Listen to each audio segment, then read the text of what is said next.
without an omen, without the blue, without a sign, without grasping it. The real question to be asked: where have I been? I'm a sharpshooter at Bruce Masquerade, hiding both face and mind, all free for you to draw. I'm a sharpshooter. What else should I be?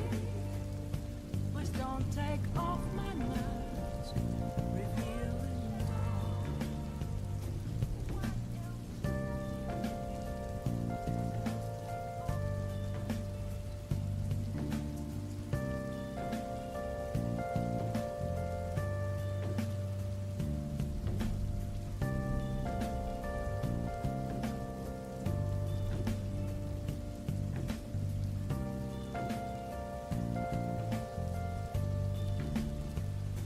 moments of calm, nothing left to be found.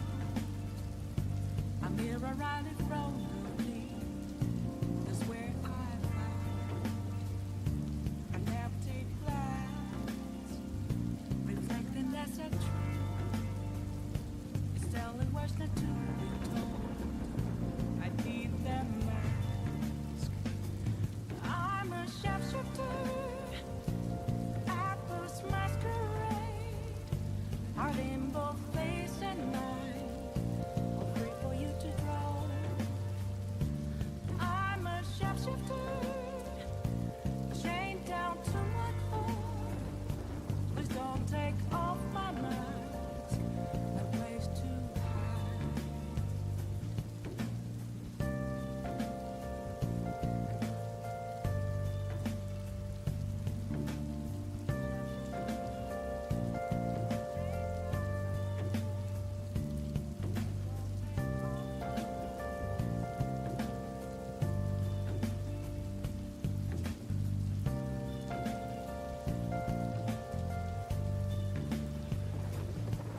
I can't tell you how to see me. Just a cage of bones. There's nothing inside. Will it unleash me, burning down the walls? Is there a way for me to break? I'm a sharpshooter at Post Masquerade, hiding both face and mind, all free for you to draw. I'm a sharpshooter.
Hello, hello. Welcome back.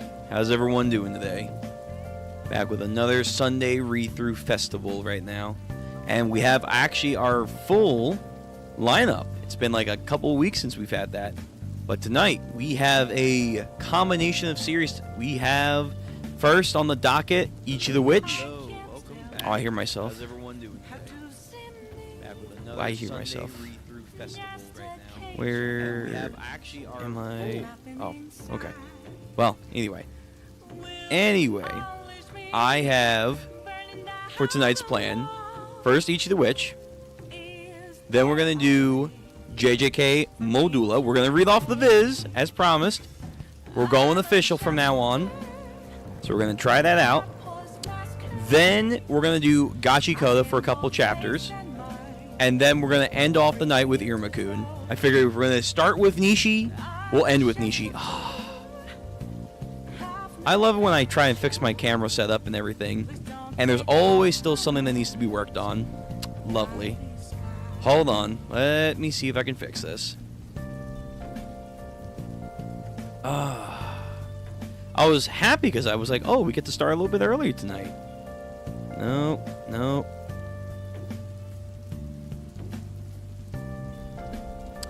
But apparently there's still some stuff to fix. Yeah, for whatever reason, the new updates and stuff that every time I do it for my computer, it decides that, oh, actually, you know what? Certain things are not going to be working the same way. No, that's not it. Alright, let me see if it's not you. Nope, not you. Nope, not you.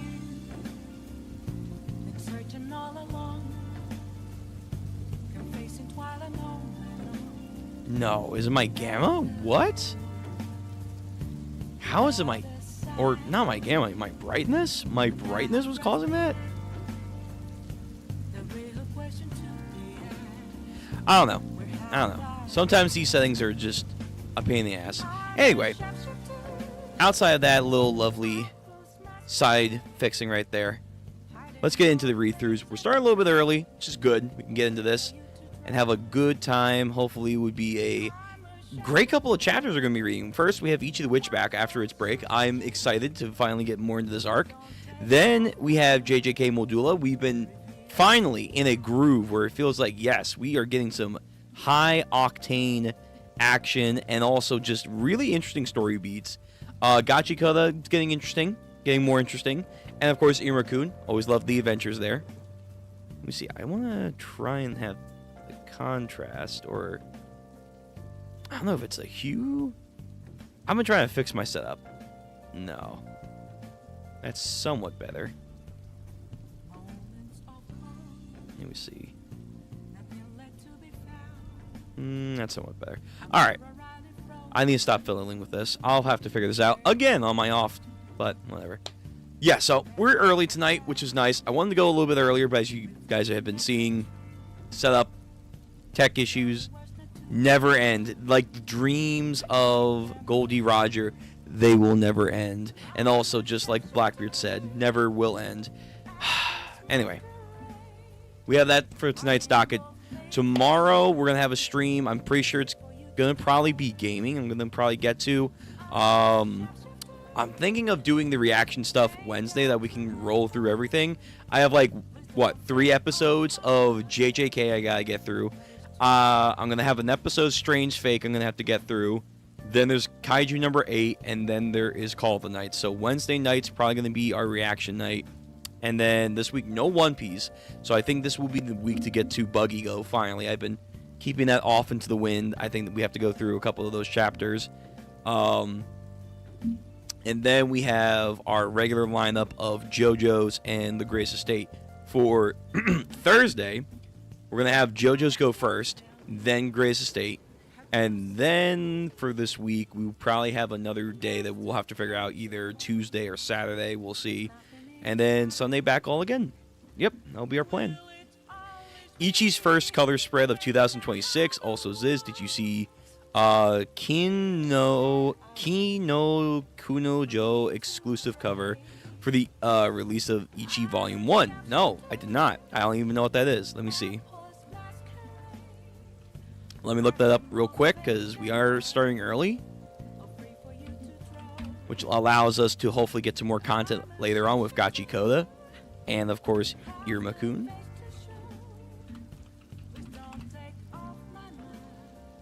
Oh, is this the official Volume 1? Oh.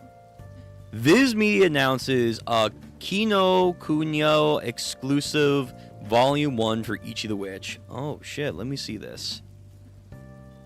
That's pretty cool. That's pretty cool. Yeah.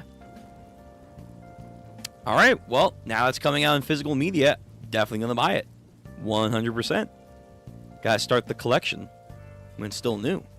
Thank you for that news update. I didn't know that we officially are getting these per volumes yet, but although I'm seeing these on, or maybe, I guess maybe these are Instagram stuff, so I should take it with a grain of salt.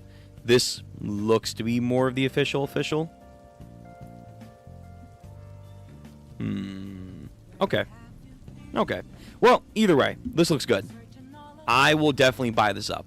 Just like how I'm still planning to get the JoJo's Part 7 physical media, I'm very curious to read through that on my own time, of course. Just to see, like, okay, what's the difference when I'm reading the official translated, quote-unquote, of physical media versus what I was reading through the read-through. So I think there is definitely going to be a experience shift. That's what I'm imagining. But anyway. So, we're early, but that's okay. We're going to get into this now. So we're going to get through Ichi first, like I said. Then we're going to do JJK Modulo greatness. And then we're going to go through Gachiakuta, and we're ending off Iruma-kun.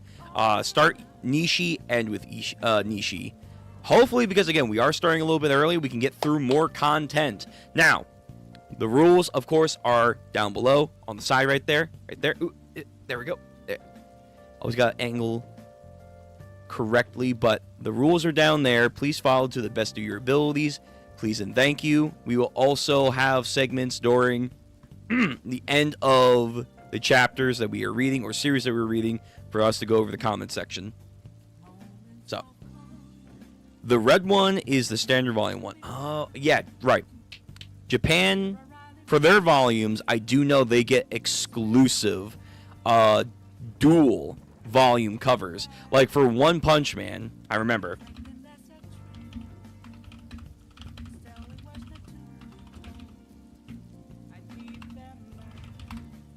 Yeah, hold on. There was like, if you, man, I don't know what's wrong with my throat today. I guess I gotta hydrate. Yeah. One Punch Man volumes 22 to 24, they got exclusive double volume, or double, volume cover spreads here. So you got like special editions and stuff. The physical media, mainly for the English release, will not get that stuff. So it's kind of like that. They get like a specialized version. I don't know if this is going to be in English. I hope it is. It looks like it's going to be in English. But I will keep my expectations low. But if it does come out special edition in English, I will definitely snap that up. But yeah, okay. Well, thank you for the update on that. But we're getting into this now. I want to, again, start early, plow through as much as I can through Ichi and JJK. Then we're going to get into the huge stuff, which is Gachiakuta and Iruma-kun. That's going to be our hefty stuff. That's kind of why I'm pushing them later in the evening. The Kunyo color is exclusive, is in English. Ooh. I can add it to my collection back there. I can't wait. All right. Now, let's get into this. We also do have bad weather, so if the connection does go out, I do apologize. But all part of the game. So, let's get into Ichi the Witch. I'm excited. First, chapter, by the way, of 2026. Look at this beautiful cover right here. So we have Jiki Shuren about to pop off. The 66 hunt. 5 seconds of connection. So that's going to be interesting what that could mean. Last time we left off was during Dakaris's little flashback moments and her trying to piece together what she should do with the goddamn, I always forget his name, the red-haired Majik dude that can like reverse anything supposedly except for World Hater, aka Death Majik as we call him here, which I find that fascinating that he's above that power level. But that also makes sense because, of course, we have Uru, who can supposedly copy any technique or magic, whatever. Well, then why don't you do that to World Hater? Oh, you can't because there probably is certain rules and limitations. But last time we left off with her, trying to go through her mental strife, her flashback, gaining lore, what's going on with her people and their, like, situation connected to, like, the stars and stuff. Does she have a star Majik? Probably. I would guess so. Would be my best guess. That probably is a thing she has. And then now having her brother pseudo kind of be here is fucking her up, but maybe she'll gain a second wind. I'm not too sure. I don't think Ichi's gonna be awake because we still have his like rule about being knocked out for like I think 2 days. The rest of the gang are going forward. Man, my throat. Goddamn. Goku Raku is dealing with like the Kazuma clones and stuff, and that's pretty fascinating. Meanwhile, also Chrono is dealing with like the main body as well. So there's a lot of fights that are about to break out. I wonder where we're going to start off. I would like to think we're going to start off with Dakaris, with her situation being like the first and primary thing that we're dealing with, and then maybe go into the other two, as I suspect. But anyway, let's get in this. Time to read. So, first page. Let me raise the music just a little bit. There we go. First page, chapter 66, 60th Hunt. Hey, oh shit. We actually are starting off with Goku Raku. I'm actually surprised. Hey, Goku. That's so fucking weird to say. Don't drift too far. You won't be able to hear my directions. Bossy much, you freaking ghost? And who said you could call me Goku? True. They don't have that copyright. It's quicker and easier to say, so I can give you faster directions. Every second will count. That's the kind of battle this will turn out to be. Okay, so matching the cover, Jiki's going to pop off. So she's going to have her prophecy ability activated, which is like a jester kind of thing. Reminds me of Pito from Hunter x Hunter with Tepsicora, I'm pretty sure. So she's going to basically do Future Sight. She's going to do Future Sight. She's going to do, like, instantaneous limitation of Future Sight. Show me Mirasam. So some kind of jester puppeteer is flying around her. We have stars, planets, the sun and the moon, symbols matching her eyes, checkered patterns, the works. 3 o'clock, 1. 9 o'clock, 1. 6 o'clock, bomb. Are those directions? Like, if you say this is 12 o'clock, 1 o'clock, 2 o'clock, 3 o'clock would be this direction. And then 9 o'clock would be this direction. 6 o'clock behind him is a bomb. Is that how that's working? Like, she can, like... let me see. So we have the clones coming up. There's one... direction. Okay, so it is direction. So 3 o'clock is 1. 9 o'clock is 1. 6 o'clock behind us is a bomb. So she is using some mock Future Sight ability. Yuha Baha. Or Katakuri. There's one coming from 3 o'clock now. Then he tags it. Very nice. One from 9 o'clock. About to come up. That's the muscle one. Of course, they dodge out of the way. And a Gamma Blast from our 6 o'clock. And she was right. So a bomb from the back. Meanwhile, Gokuraku over here, fucking explosion cannon. Dang it. They're reading our every move. Oh boy, sure makes me mad. Master Juki Shuren, not yet. This isn't over just yet. Yeah, this isn't getting us anywhere. Reading them and blocking them is basically just us stalling. All it does is to wear us down without dropping the Octopi's life counter. To stop them for good, I'll need to nail them with my super ultra awesome attack. Well, I love to see that. The one problem is that reviving... The one problem is revving that up to fire is going to take a second. How many seconds will you need at minimum? So this is a flashback of them preparing for their inevitable counters. And ultra attacked, as Komugi's thinking to herself. 5 seconds. So pain. He has a pain time limit here. 5 seconds. Okay.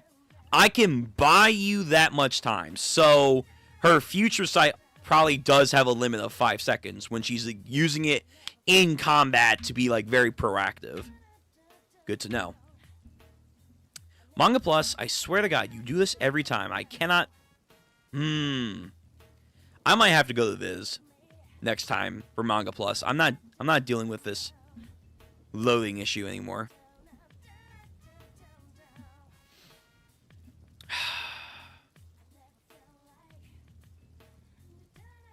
Manga Plus, please. I'm staying in vertical. I'm staying in fucking vertical. I'm not dealing with this. The site is just so fucking buggy. Okay. You hold off their attacks, and I can collect all the prophecies that I can and pull off for our 5 seconds for victory from that future. Okay. I'll tell you exactly when and where to use them, so I need you to do exactly as I say. Understood? Don't wanna, but... fine, I guess. Speak up. Stupid Maji Cunners. These guys kind of have a weirdly perfect sync between each other. It's kind of nice. Now, 2 o'clock, 7 o'clock, 3 o'clock. 2 o'clock is 1. 7 o'clock is a bomb. 3 o'clock is 2. Now, look closely and keep searching. At 4 o'clock, 1. 9 o'clock bomb, 11 o'clock, 2 of them. So it's using his attacks very efficiently and also keeping the stalling to a maximum. Find the best 5 seconds of the future. Now, again, I'm seeing the blood, so this does take a toll out on her. And there's probably going to be a moment where even she can't possibly know what's going to happen. So she coughs up blood. Master Jiki Shuren.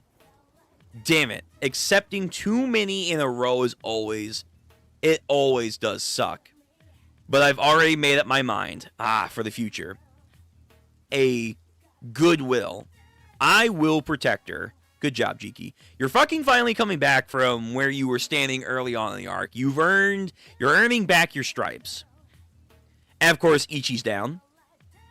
I chose my side. So I'm betting on your future, not the world haters. Ichi Peachy. Yes, I forgot that's what she calls him. Ichi Peachy. As he still is asleep. And then an ominous feeling comes over her. Gokuraku, 6 o'clock. You have your 5 o'clock starts now. Oh, I'm sorry, your 5 seconds start now. Okay, so that was enough time. This is it. He should be ready to go. Massive Gamma Bomb coming their way. A big-ass Gamma Bomb with a combination of both of them together. No more zipping around, ducking and dodging from us. If we work together, you humans will be floatsome in no time. And now, Gokuraku hesitating. Don't stop. You have to trust me. Alright. And now time to die, humans. Immediately is countered. Wait a minute. Oh shit. Is that fucking Chrono Weaver? Crow? From that damn. Whoa, wait. How far out are they from the original body? He has that far of a range? Really? From that far away, he has... Dude, I'm telling you, man. He has to die. He's too clean. He's actually way too fucking clean. Look, that spell. It's pause. Of course. Minerva's like, my husbando, coming in to save the day. Buying you more time. From all... Yo, Jiki, my thoughts exactly. From all the way back there, too. Talk about a ridiculously powerful Majik. And again, he's weakened, by the way. He's weakened. This is not even a maxed Chrono Weaver. This is what I'm saying, man. Listen, I love Crow, but he's got to go. He has to go.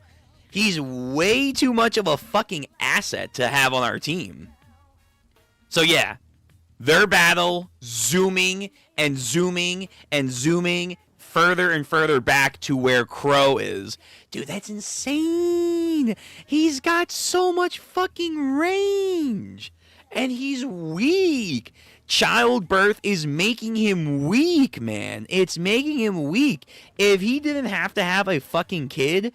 Oh my god, he would, like, I'm saying again, Crow, if he was not nerfed by the child being born, and maybe human attachment, I'm not too sure. I think human attachment does give him a buff.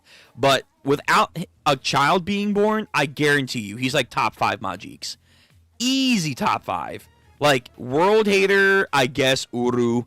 Whoever's gonna come next, maybe whatever Dakaris has up her sleeve, like her special one that she probably can't use, and then either him or someone else. Like, this guy is ridiculous. He's fucking gnarly, crazy. But yeah, he has to die. He has to die. And back on his battlefield, we see most of the clones, including the original one, are all wrapped up. Now, he is, of course, injured. He has taken substantial damage.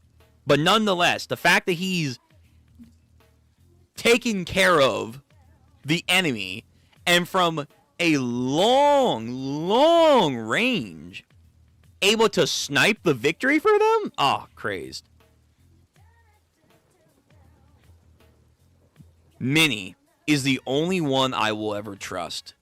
If they choose to risk their lives in order to protect hers, then perhaps I couldn't trust them with a moment of my time. Oh, that's fucking great wording there, and also significance for him. You can tell he's taking a lot of damage because he's sweating. And then Bubble stops. 5 seconds exactly, and a little bit time to spare too. So here we go. Oh shit. Well, now I gotta try and get back to horizontal. Give me double page spread. Twin arm repeater armor activation complete. Octo rush, basically fucking machine gun blow. He's fucking Genos over here. Machine gun blow. Hurrah! Knocking these two out the fucking wazoo. And I think there's still one more. There's still one more somewhere around them. But nonetheless, knock them out. And then these guys get fucking turned to a pulp. Oh, shit. Wait, the small one, I think this one too, is now done to 0. Oh, shit. He actually took down the fucking clones. He actually killed them. But that's his ultimate technique. To be fair, He did have to use his ultimate twin arm repeater armor activation, whatever the fuck. Too fucking long of a goddamn name right there. Octo Rush. Very cool, though. Very cool. Very neat. But yes, he did have to use his ultimate attack to knock these guys out and defeat them. There still should be one more clone, though. Yeah. And then, so far, happiness, good vibes, but something tells me it's not going to go that well. Also, on his mechanical arms, it looks like that magic crystal, I think that we've seen before, is starting to, like, appear on him. Like, he's overdid, like, his punching power, I think. Oh, Manga Plus, why? You're so ass sometimes. Going back to vertical. Yeah, let me see his arms beforehand. Oh my god. Manga Plus, please. Let me see. No, yeah. The magic crystal, I think, is showing that he's overused his mechanical body. It's almost like heating, if you will. Oh my god. Now the pages are all fucked up. Yeah, I think I'm going to stop using Manga Plus. Like, it's nice that it's a free service and whatnot, but it's like, damn. It just can't fucking load right. Like, it just can't do it, man. It's like, please. Please, I'm tired, boss. Please. Like, now, it just won't even load. Great. Okay. I assume that was the last or last page? Okay. Come on. Manga Plus. Come on now.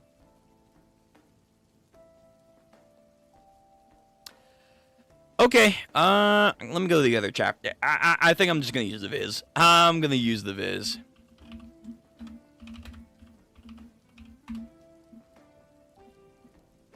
Yeah, Manga Plus, I think I'm gonna officially abandon ship. Because, wow, that's just... fucking hell, man. There we go. There we go. Fucking, thank you. I'll take it. I'll take it. So, yeah. That was the last page. They got the W. Dope. Awesome. Cool. Okay, so Gokuraku is actually now putting in some solid work. His upgrades are coming in handy. He still has a long way to go, but that's cool that he can pull his own weight for them. And again, Chrono Weaver, the fact that he's injured, tired, dealt with the original clone and like 3 other clone bodies as well, and he still, from God knows how far away, took care of them. Amazing. Amazing. Next chapter, I imagine... Wait, what? Hold on. Oh, no, that's the previous chapter. I was like, wait, is there another chapter out? No. But next chapter, I imagine we're going back to the Dakaris. I have to imagine we're going back to the Dakaris. Most likely. But yeah, this was good. This was a good little side piece coming.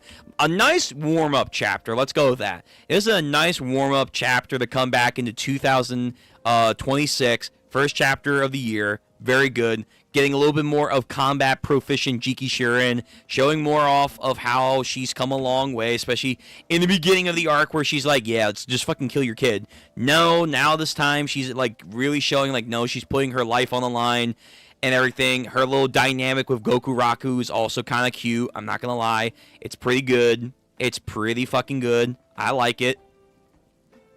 Yeah, it's a good chapter.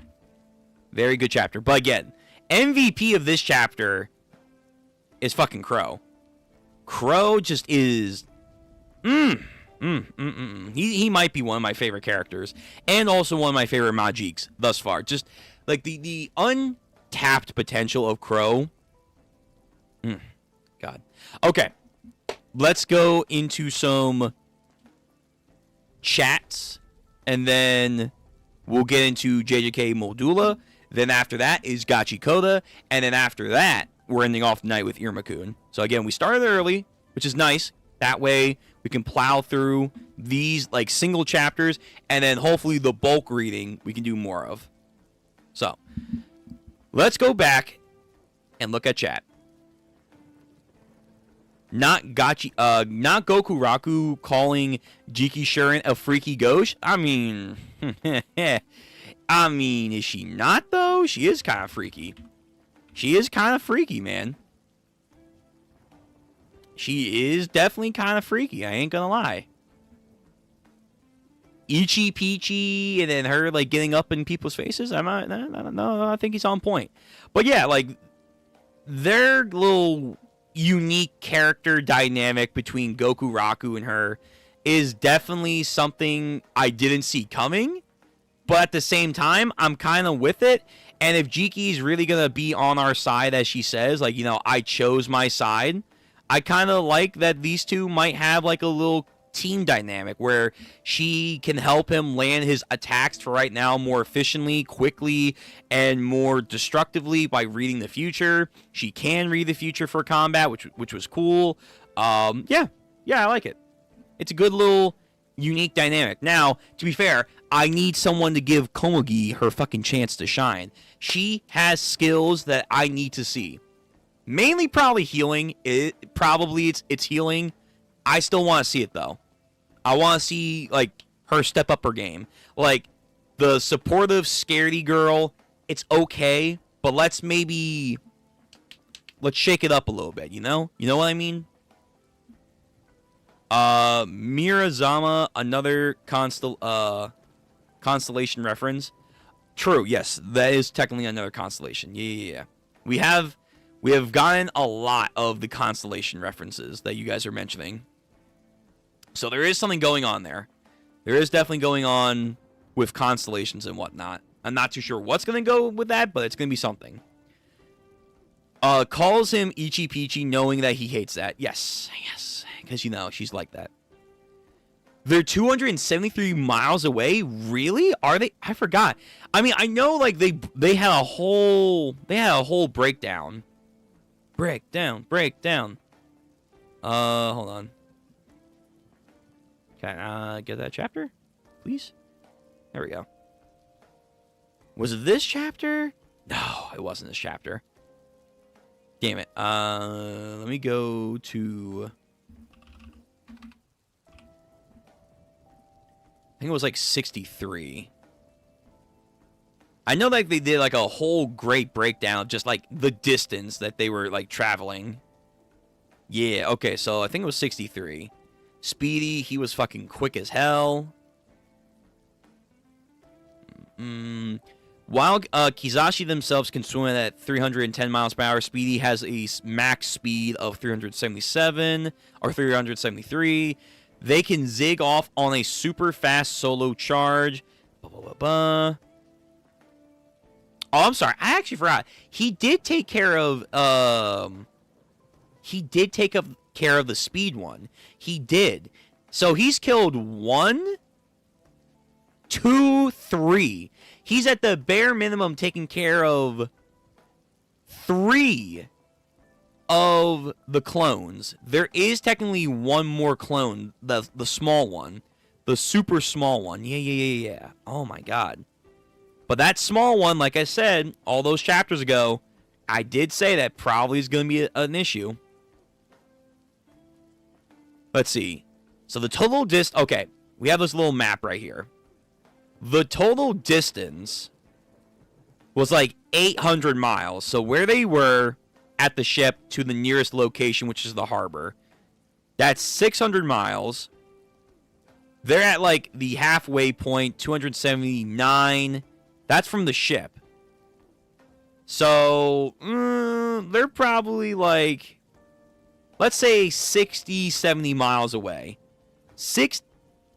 Who the fuck is banging on? Okay. I don't know. People making noise outside.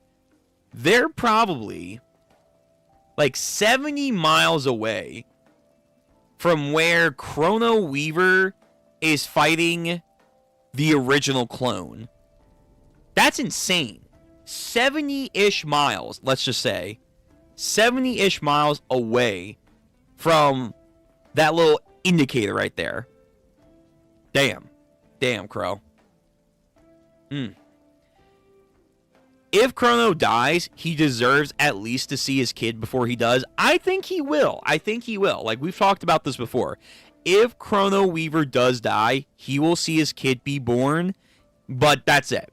Like, it's literally like as he's like fading away, like he's like turning to dust, and then like he reaches out his hand, he gets to hold his kid's hand one time in its entire life, but that's all he needs to like let this kid know he was loved and some shit like that.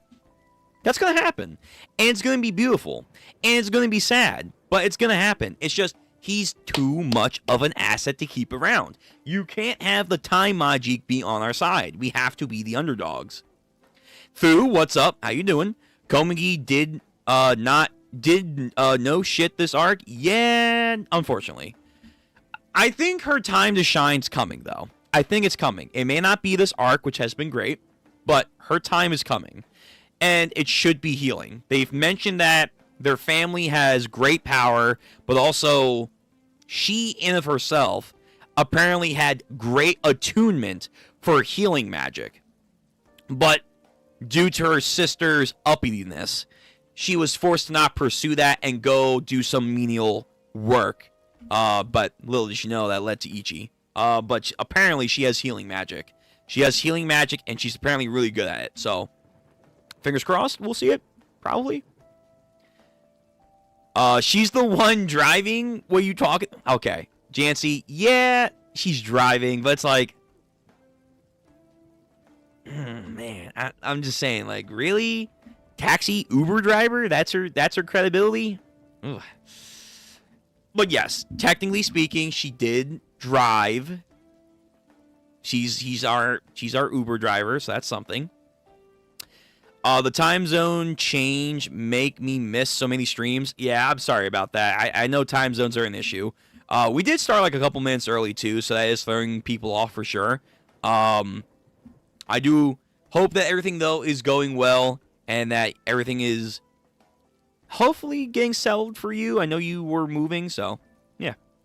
Just driving. What about character? True. No, that's a fair point. When everyone is pulling their best. Listen, again, her time to shine's coming. I have to believe. But yeah, it is definitely kind of like, oh man, this arc is good. It's great, but like if Komaki can like do something, oh, it's raising the arc up higher. But sadly not. Pooh come in with the clutch. He did. Nah, I didn't trust it. It's too happy. It's gonna go to shit next chapter and beyond, probably. Because again, let me go back.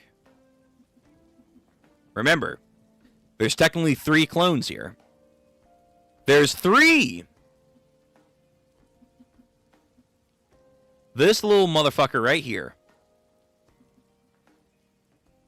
This little bastard right here is gonna do some shit.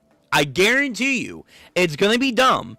It's gonna be dumb, but it's gonna happen. He's gonna do some crazy shit where he can do some weird powers, and because Gokuraku has unleashed his ultimate attack, it's like, oh no, what the fuck are we gonna do?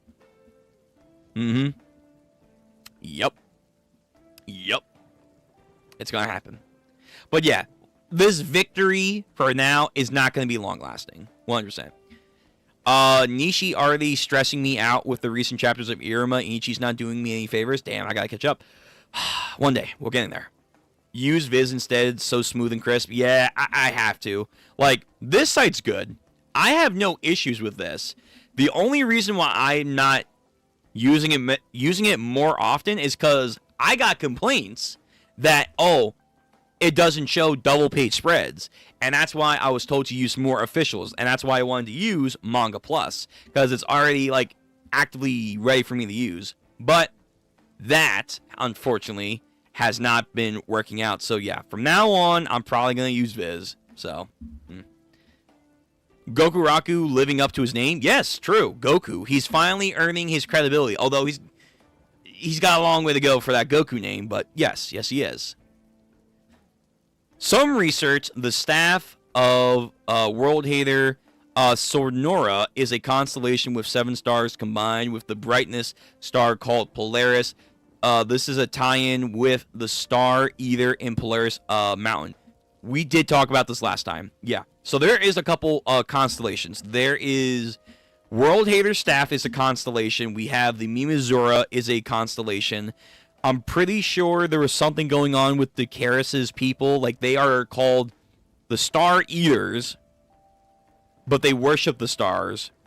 Then there was something else. I remember there was something else too. I think there was another constellation briefly mentioned as well. So it's low key, but there is stuff going on with the constellations that's going to be important. For what? I'm not too sure, but keep your theories coming. Keep them coming, because it's going to be boiled up to something important. Probably soon, but might be like later on. What's up with Jiki's eyes? Good question. She has a plus and a star drop. Or not a star drop, like a teardrop. Honestly, it could legit just be there for aesthetics. Like, she's a Majik, she's a spiritual being. She could just have that for aesthetics and nothing serious.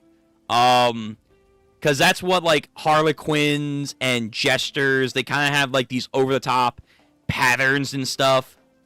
And that's just about it.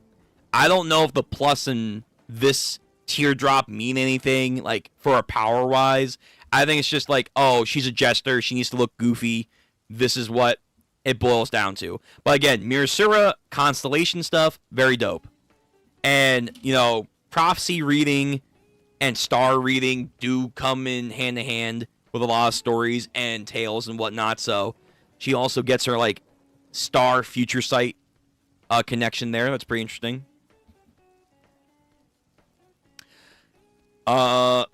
Also, by the way, welcome to the stream, Thousand Masters. I hope there's a loophole to keep Chrono around. Maybe if he's acquired, he'll be able to keep his form. Maybe? He would have to be acquired by either Ichi or Dakaris.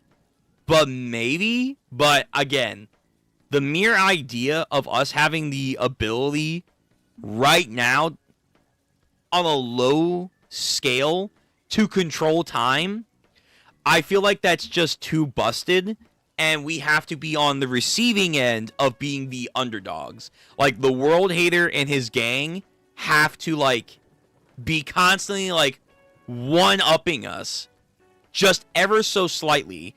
If we had Chrono in his weakened state as is, it's still a massive buff for our team. But maybe. If you acquired him, could he be saved? Probably. Maybe they might even offer him that. Like, hey, we could save you. Let me acquire you. And then Chrono's like,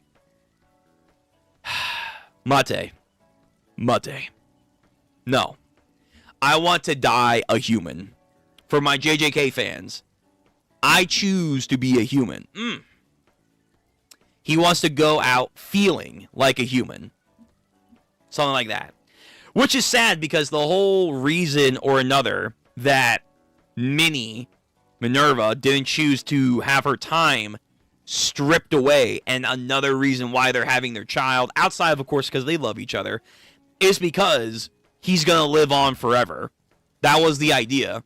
So that way their family could be with him forever. But in the end, she's the one that's going to outlive him, and he's going to die. It's tragic. It's very, very tragic. But unfortunately, I do see it coming. Sammy's eyes have always been like... Yeah. I don't think her eyes mean anything. I don't think so. I think it's just there for style. Oh, yeah, I know. But the eyes mean like she's gotten stronger. Like she's gotten stronger? You think so? I mean, okay. On a character scale... She's gotten stronger in the sense of she has resolve. Remember, like, where we started out, Jiki was like, I'm neutral. I don't get involved, even though I'm kind of getting involved, but I'm not really getting involved. I think it's more of she's determined. She has that determination to push through her own suffering, her own consequences, and as she puts it, you know, she chose her side. Where is it? Yeah, here we go. I chose my side. I'm betting on your future, not the world haters, Ichi Peachy. She is actively not being neutral anymore. So she has determination. No matter what happens, she's going with her gut. She's going with her gut. So from that point of view, she is stronger. In a term of power, like, has anything, like, definitive changed with her? Probably not. I think her eyes are just the same as they've always been, and that's just a style. That's pretty much it. I'm telling you, she's gonna deliver the baby, she was the initial person to study medical magic. Yeah, probably. Like, she's probably gonna be a good midwife to help deliver the baby. Probably. If Komagi takes a shank to a stomach, she's top one. Wait, so for her to be top one in the arc, she has to get fucking shanked so that the baby lives? Okay, fine. You know what? If that happens, sure. Yeah, that's insane, but sure, yeah. Vince, welcome to the stream. I feel Chrono doing that would be quite inconsiderate towards his child. In what way? I forget what this is in reference to. If you mean, like, what I said earlier, if he didn't have his kid or whatever, he would be powerful, it would. I'm not saying that it wouldn't. I'm just saying, like, in an alternate reality, if he didn't have a kid, this guy would be fucking insanely powerful, is what I was trying to get at. But at the same time, you know, obviously, they're made with love. But, again, I think he will choose not to be, acquired. Because, again, I think he wants to live and die as a human. Remember, what did he say to, what's the fucking red hair guy?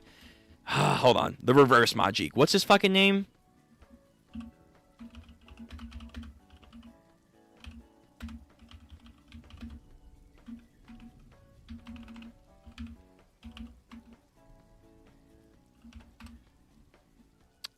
What's his name? Hitsugai. Yeah, Hitsugai. I forgot also we now have an official color of him.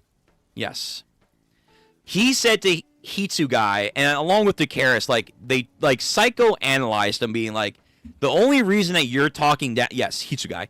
The only reason that you're talking down to us and humans is because, in a roundabout way, you're jealous. You're jealous, and that you will never fully comprehend how it means to be a human, and you'll never comprehend what it means to love. I think, even though he could be acquired as a Majik, I think Chrono has gone far enough in his life with Minnie and everything that else has happened, and maybe in a roundabout way, this is his punishment for failing Kizashi and not doing more for him, that he will choose to die with all that in mind, mainly love, and by doing so, he dies a human. That's my understanding. Now, if that's selfish towards not seeing his child being lived, yeah, it is. It is.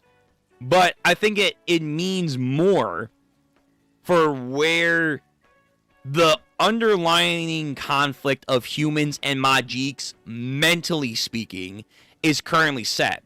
That, no, we're not so different, and that humans are seen to be stupid, and they make weird decisions that Majiks can't comprehend. Well, if he chooses to die the way that I'm saying, it shows that, hang on, there is maybe a way for Majiks to kind of understand the human psyche a little bit more, if not implement it fully. That's what I'm trying to get at here. But yeah, would it be hard for Minnie and the child to know that there could have been a way for him to live, but he chose not to, in order to have this self-fulfillment? Yes. Yeah, that would be selfish. But again, I think it's a purposeful full selflessness for his character and progressing the plot line of Majiks and humans will never understand each other. But no, they can't understand each other. I still think there cannot be two Majiks of the same power, so Chrono might have to die. True. We don't know what the kid's going to be. Is he going to be a half human, half Majik? Is he going to be a full human? Is he going to be another Majik? No idea. And just because he dies now, kind of like what you guys are getting at, the time power is probably not going to go away. His kid at some point will grow up, or maybe we'll see the kid grow up in the story alongside us. He'll come into his own being, and then they are probably going to have the time power. Is it going to be as powerful as his dad? Not too sure. It could be more powerful because he's a mixture, like in Dragon Ball. Half humans, half Saiyans. They're supposed to be better and have more potential. So maybe a half human, half Majik has way more potential to be powerful than a Majik or a human. Not really sure. But yeah, the time power is probably not going to go away. It's just going to be postponed until later on in the series. So we don't have a fucking stop, pick, or hold on, pick. Like, and whatever else he can do. Just saying. I've seen theories back when Chrono and Minnie were first introduced that since the baby is supposedly taking his powers, that he's becoming a human, but I personally don't know about that theory. Ooh, I bit my tongue. That could be interesting. I think there would be a lot less tension if that was the case, but that could be a thing. And then this would then further build complications, but at the same time, a lot more questions would then be answered, where it's like, humans and Majiks will never understand each other. But that's not true, because humans and Majiks, on some fundamental level, they are the same. Or they can become the same. Because if a human, or if a Majik can become a human, if we find that out with Chrono Weaver, which would be interesting, can the reverse happen? Can a human become a Majik?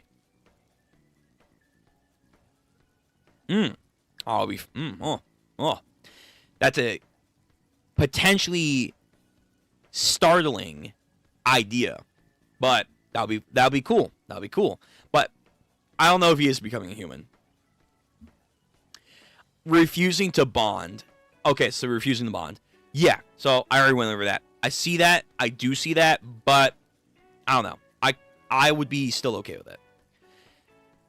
Choosing to die would be willfully leaving his child fatherless. Yes. Yeah. Again, I said my piece on it, but I understand. Yes, it would be bad. I understand that. I still think this arc needs to be an L for us, because what do you mean the most dangerous Majik organization keeps getting L after L after L by us? Yeah, that is true. So I think the L at the end of the day is just going to be, we don't get Chrono Weaver. We will not get Chrono Weaver. They will not get Chrono Weaver either, but we get the kid. And that's what counts. It's a hopeful moral victory for us. But at the end of the day, it's at the cost of Chrono Weaver is probably going to die. Which, again, it makes sense. We cannot have a time Majik, this motherfucker, on our side. If World Hater was already stepping his dudes to tell Jiki, you better fucking leave. You are too much of an asset to the humans to go against us. What the hell do you think's going to happen if they get a weakened, sure, but a time Majik? A time Majik and a future sight Majik too? Oh, yeah. The World Hater himself might just come down there and be like, all right, well, we're starting early. We're going to start this prophecy early. I'm going to start going right now. I'm going to start blasting. Yeah, no. So he has to go. And that's going to be our L. 100%.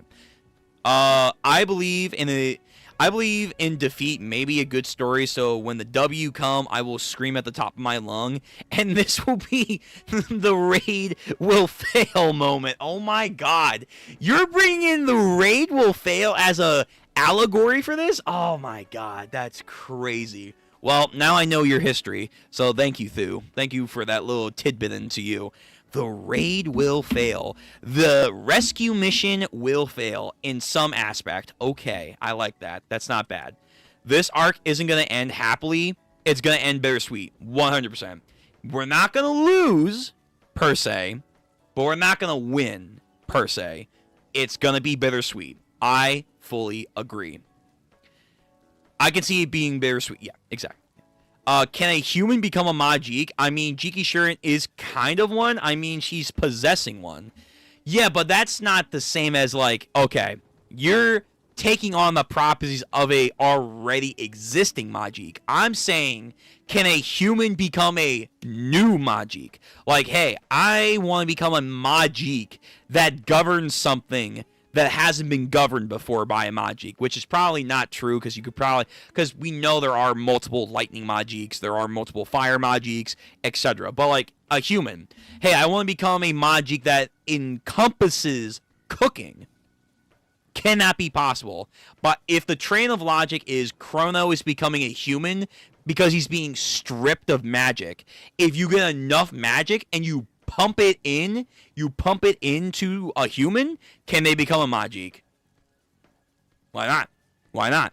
And then whatever their desire or personality, that would be the Majik attribute that they are circumferenced around and their trial, etc. It could be. Could be fascinating. And again, if we have half Majiks and half humans, that could also give credence to that. There's, the theory that Ichi might be a half Majik. Could be. Could be.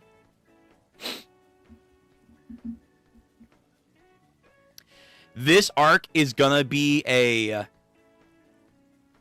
oh my god, what is that? Fear Victory? Fear Victory? I personally think that if the World Hater turned Libro into a personal weapon because his body is infected by him, giving Libro more screen time and mere prolonged suffering. This happened in Inuyasha. Oh, God, it's been forever since I've seen Inuyasha. Yeah, for sure. I know a lot of you guys have a lot of theories for Libro. I remember that. I could see him coming back as a kind of, hey, Dakaris, haha, weakness, hello. Hello, it's a weakness that you can't beat. It's like, I can see that. Will he be significant? I'm not too sure.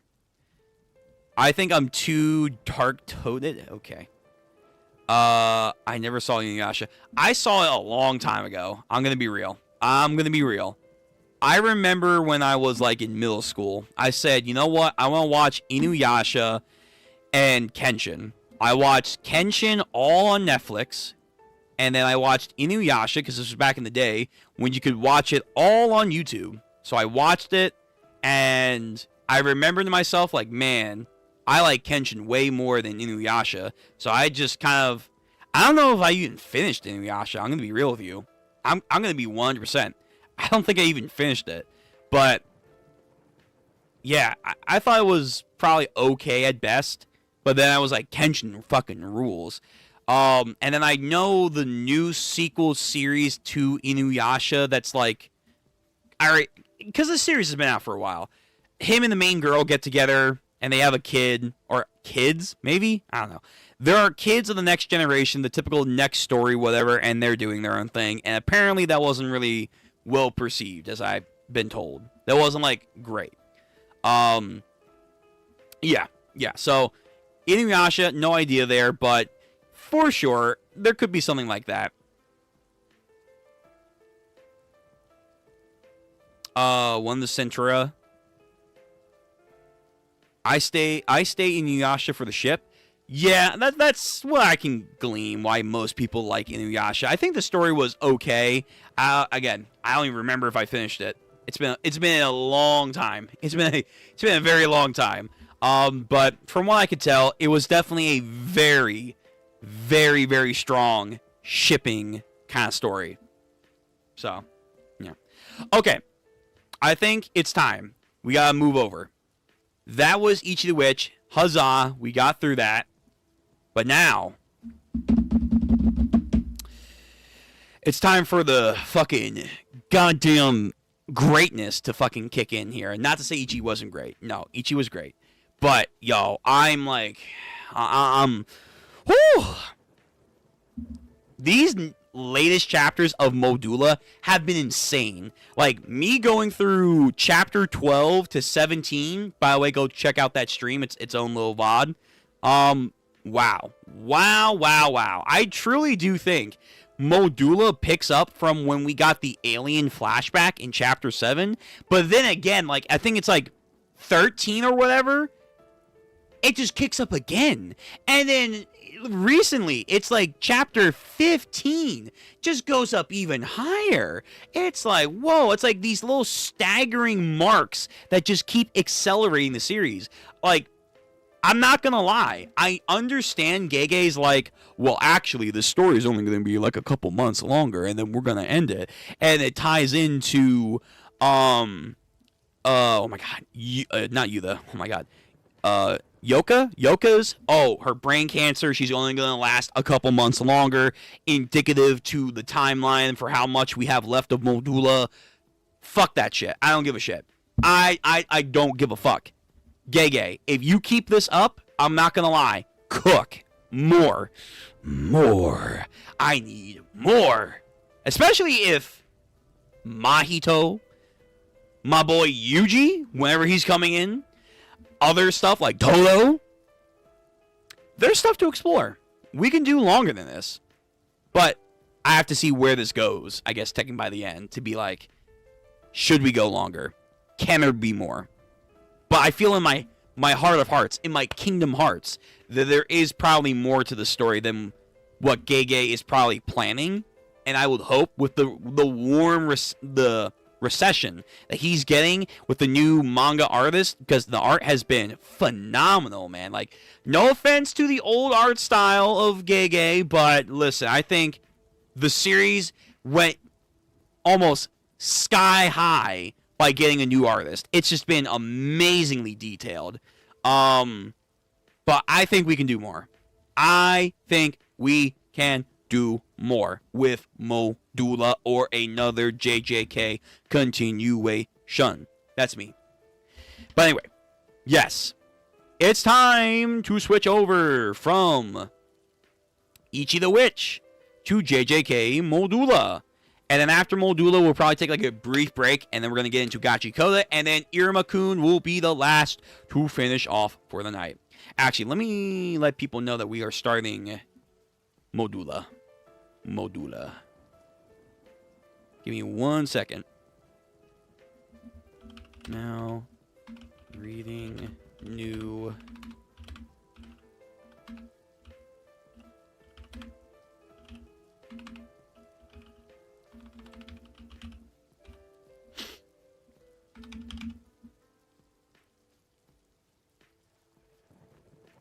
There we go.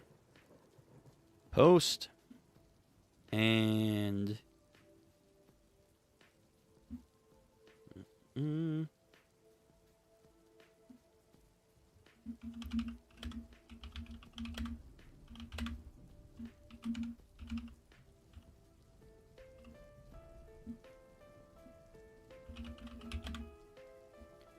all right. Got that announced.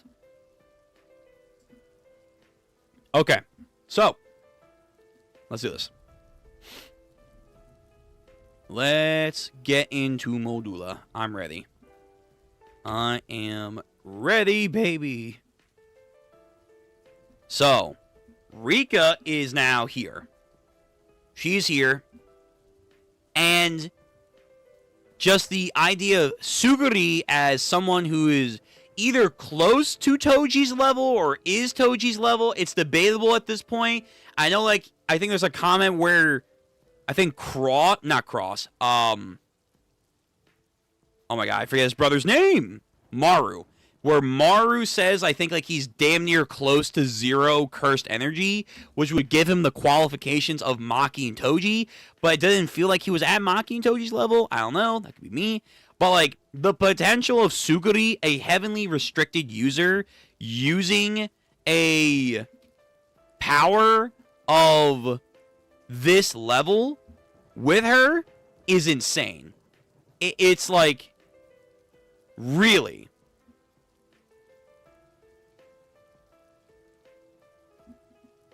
I don't know, man. I don't know. I think it's incredibly powerful to have something of this magnitude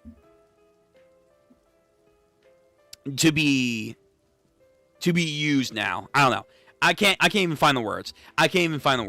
But anyway, here we go. Chapter 18 of JJK Modulo. Who is capable? Yuta Okotsu Ring. It is a cursed tool registered to the Gojo family warehouse. Fuck them. Still contains the immense cursed energy of him, as well as the will of Rika Orimoto, who remains subordinate to him. But this is the Rika that is not a Shikigami, not necessarily a curse, because that was the original Rika. This is like a carbon copy of Rika's will. So, honestly, this might be a stretch, but it kind of feels like Rika is like the closest thing to a Kylon, because a Kylon is said to be close to a cursed spirit, but it has a physical form. I feel like Rika is probably more close to a Kylon than a regular cursed spirit. That could be me. But the carbon copy of Rika is in this ring. And then last time, too, I swear to God, 60 plus years, I think Rika's smarter. She's not saying, it's like, no, she actually was saying, oh my God, I can't believe you're a carbon copy of that fucking woman. It's like, oh, damn, Rika. Shit, you salty after all these years, but now you're saying a whole sentence now. Huh. Yeah. I think she's gotten way smarter.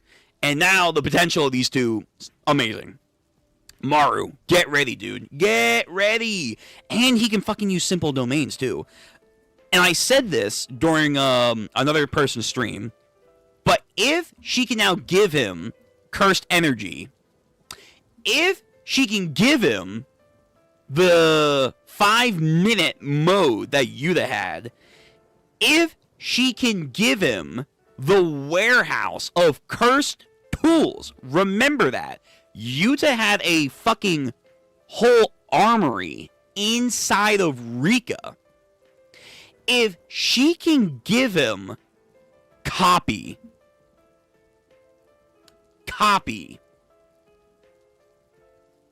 and then with cursed energy, he can land black flashes? Oh, yo, no. Suguri might unironically be like a fucking force of nature right now. Good heavens. But that might be a little much. We'll see. So we're getting into this fight. Double paged. They're doing some like almost Tatsumaki telekinesis fighting in midair shit right here. He's now grabbing the minerals, the fucking debris, and then as Maru's like doing all this reverse gravity shit, he's bouncing off the goddamn platforming like this was Garo versus Saitama over here. Then smacks him with the debris. This is so fun. It's like being on a roller coaster. Oi, I said stop it. But I hate amusement parks. Too many screaming brats. Why does he look like that? Who's that other personality talking right now? Yo, he thinks he's fucking schizo. Also, I just like the wavy hair of it all. It's so good. Let me see. What is the source of this power? It must be the ring. He said it was a memento from their grandfather. Yo, no. No. Guys. No. No. No. No fucking way. I literally, out of the corner of my eye, out of the corner of my fucking eye, I swear to God, if that's what I think that is, no. Gay, stop. I thought this man was fucking, this entity was fucking dead. No. No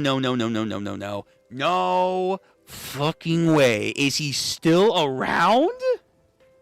How? Oh my God. Okay, no, let me read, because I could be jumping to conclusions, but fuck me, man. Gege, I swear to God, if you bring him back, after everything it took to kill him, I'm gonna be dumbfounded. The amount of cursed energy isn't something that can be contained with a single person. Someone with okay, wait, hold on. Never mind. I jumped to conclusions, like I said. Someone with unfathomable power must have poured cursed energy into that ring over the course of years, if not decades. Okay, never mind. I forgot. Yuta did learn the Brainiac switcheroo thing. So that's just older Yuta. That's just Yuta. Okay. Dude, I fucking scared myself. I actually forgot Yuta has the fucking scar thing on his head. God damn. I almost scared myself. I'm like, no, please. We can't have this backshot demon again being in the goddamn story, Gege. We can't. But no, it's just Yuta. But yeah, basically, more hype for Yuta, of course. Yuta's hype will never fucking die. Like, actually, Blackbeard. Yuta's hype will never die. Anyway. Doesn't matter. Maru tries to fucking, like, size him up, TN style. But guess what, baby? Hey! Headbutt. Fuck you and your third eye. Comes in with a fucking strong right punch. This is double page? No. So, that right punch, again, I think fucking connects, and it sends Maru packing. It didn't work. Is Tsurugi using his brute strength and the power of the ring to force his way through my cursed technique? Doesn't even matter. So because he's a goddamn heavily restricted user, plus he's just so fucking strength powered up with the cursed energy, can he just actually muscle through the technique? Oh my God. Yo. I'm sorry, Maru, but I'm not gonna win. I'm sorry, I am gonna win no matter what it takes. By the way, I see the comments. I'm gonna get to the comments in just a second. And when this chapter's over. You don't need to apologize. They're on like a field with fish stuff going on. Oh. Uh-oh. We got some Hanami Moku 10 over here. Because I feel the exact same way. Yo, nature. So we're switching up from anti-gravity to fucking nature. So, yeah, so Maru's thing is really just, hey, I'm just gonna fucking reverse phenomenons to, like, have me do whatever the fuck I want. That's insane. That really is crazy. But, hey, guess what? Tsurugi's fucking matching right now.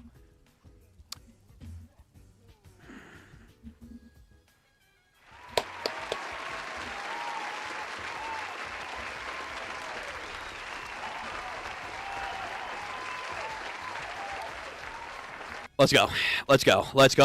We're here, guys. The actual main event. No offense to Tsurugi and Maru. You guys are cool.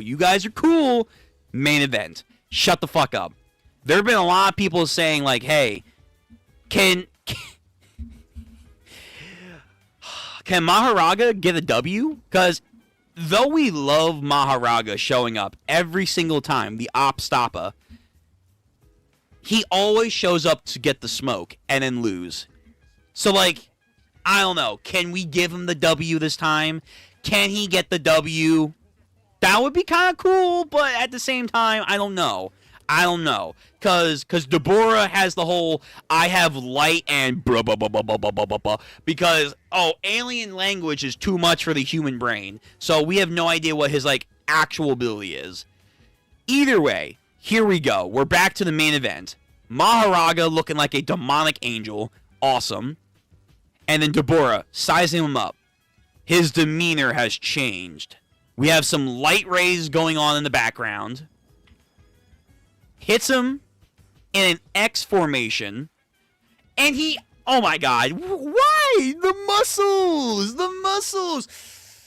Fucking... Yeah! Get the fuck off me. He muscled light, baby. He muscled light. Huh? Yo, Deborah. Deborah, baby. Come on. Focus up, my guy. You just got actually speed blitzed. But to be fair, he does like a Kamehameha block type of deal. That last time though, the foot beam, that was crazy. Takes out the the diverging sword thing that has like reverse cursed energy, that has positive energy in it. He takes that out. What the fuck just happened? Some, I think, more light constructs pop from the back of his head from Deborah's like hands. But again, Maharaga stands fucking tall. It's not working. Guess what? It's because he can adapt, you stupid fuck. But he doesn't know that. He doesn't know that the Opstapa is constantly evolving. But can he figure it out? Does he have... Remember, Sukuna had a massive, almost stupidly so, IQ. They said this guy is as strong on a cursed energy level as Sukuna as Shinjuku. But does he have the intellect of Sukuna? I don't know. If he doesn't figure it out here, probably not. So, got him off guard. Boom! Pop, baby! Gotcha! And lands a good scar on him. He's rendered my curse technique completely ineffective. Grabs a fucking traffic light and is gonna dunk on him. So this is his ability. He devoured my technique to adapt to it. Interesting. And now that that wheel has stopped spinning, is its adaptation complete? Nope. It's not done. It's just, your shit fucking sucks now. It hasn't needed to adapt. Again, I forgot the rules. I should have fucking read the rules before going to this. Whatever. Anyway. As he's again thinking, boom! Hits him with the Whitebeard side punch. So now, do I not have any other way to fight back? What happened? I thought you had light and you had I'm an alien. Like fucking crazy language shit. I thought you had light and something else, buddy. What do you mean? What do you mean? What? Hey. I have nothing else. What? Yo, Sakura would have been like, okay, plan F out of the entire fucking alphabet. Here's some reverse curse technique, fuga, mixed combination shit. Also, here comes a fucking binding that... Wait, man. Wait. Deborah. What do you mean I don't have anything else to fight back with? Come on now. Come on, champ. Come on, baby. Now, I don't know if they have the concept of binding vows. I don't know if they have the concept of reverse curse techniques. I don't know what they know. It's probably not going to be a lot. Hell, I don't even know if they know what domain expansions are. We have no idea. But still, though, it's like, you got hyped up, man. I need to see you put in work, Deborah. Like, if you're supposedly as strong as Shinjuku, Sukuna... Come on, baby. Come on, man. Maharaga, love him. Come on now. You should be putting in work here. Am I going to lose? Aw, flashback. Flashback coming to save Deborah's ass right now. Here we go. Okay. Shouldn't you try to be a friendlier with the Discunte? Flashback. Depressed? Oh, I unpleasant to be around Dora? Huh? That's not what I meant. I appreciate it, though. No offense, but you're the only one who's a worthy opponent. Aw, dude, this is legit getting me on that, like, Geto and Gojo vibe. I said this last time. Their relationship definitely feels like Geto and Gojo. The problematic issue of being the strongest. But it must be hard to be isolated, even among your own people. Especially considering your sister's own position. Okay, true. What's going on with his sister? We've been talking about that a couple of times. The Deskunte warriors are very proud. If I stand among them, it would only create tension. Well, fuck them. Yo, wait. The Deskunte people can go suck a dick. They feel like they're, like, unnecessarily entitled pricks. What the fuck? What? Even their own people. Hey, you can't stand out. Fuck you. You're gonna make the rest of us look bad. Well, why don't you step the fuck up? Excuse me. Don't blame me. Don't blame me because you don't want to step up and be better. What the fuck? Yo, we gotta go back. We need Yuji because if Yuji doesn't age, yo, send him on a fucking rocket ship or their ship. Go to the fucking planet and just kick their asses, man. Please. This is incredible. Dura. I think I actually might lose. I'm in pain. And I'm afraid. Oh, let me guess. He's gonna get a fucking high. He's high.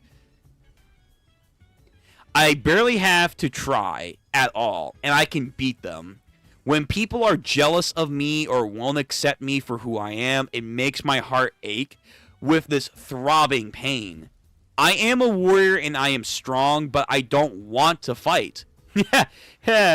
Nah, you got it all wrong, man. Of course.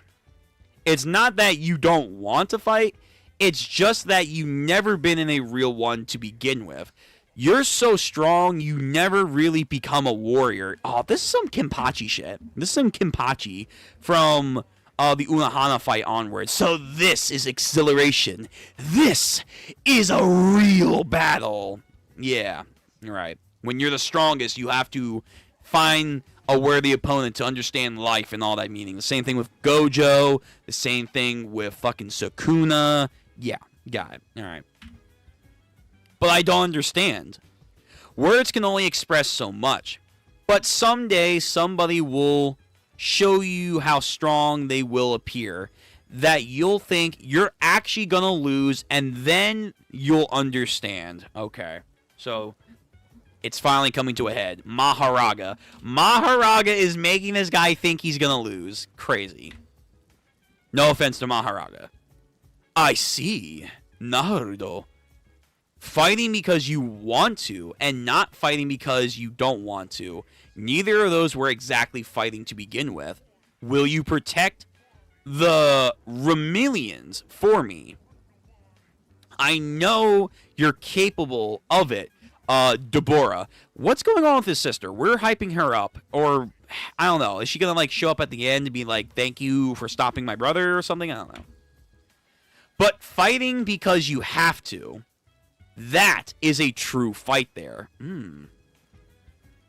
Aw, shit. No! Maharaga! I feel an ass whooping is about to happen here. So he has a momentary confidence boost by thinking about everyone that's important in his life, which is funny because this motherfucker says, fuck you, you're an outsider, but Cross, Maru, Japolopa, all of them. That's a true fight. And someone who's capable of that is a warrior when you have something worthy to be put on the line. Okay. Yo, Maharaga, it's time to start that wheel. Time to start the wheel, man. Push him back. Hey, I'm sorry, but I'll fight for real now. I'll fight for real? Oh, okay. Okay, thank you. I was about to say, like, wait a minute. Didn't you say you had light and this shit? This fucking, this is the blah, blah, blah, blah, blah, blah, blah, blah, demon alien language over here. Deborah's curse techniques are blah, blah, blah, blah, redacted, and light. However, Deborah's physical body could not withstand the acceleration of light. Really? Deborah's body could not withstand the acceleration of light. Huh, okay. So he was never able to move. Speed of light. So he could never be able to move with the speed of light himself. So his attacks are speed of light. He himself, so he's not like Kashimo, where he's the speed of lightning because he envelops himself. No, he at that point cannot envelop himself in his technique to move at the speed of light. Yo, bro, could you imagine though? Are we actually getting some speed of light shit right now? Oh, fuck. If my curse techniques are ineffective against him, then there's only one thing left to do.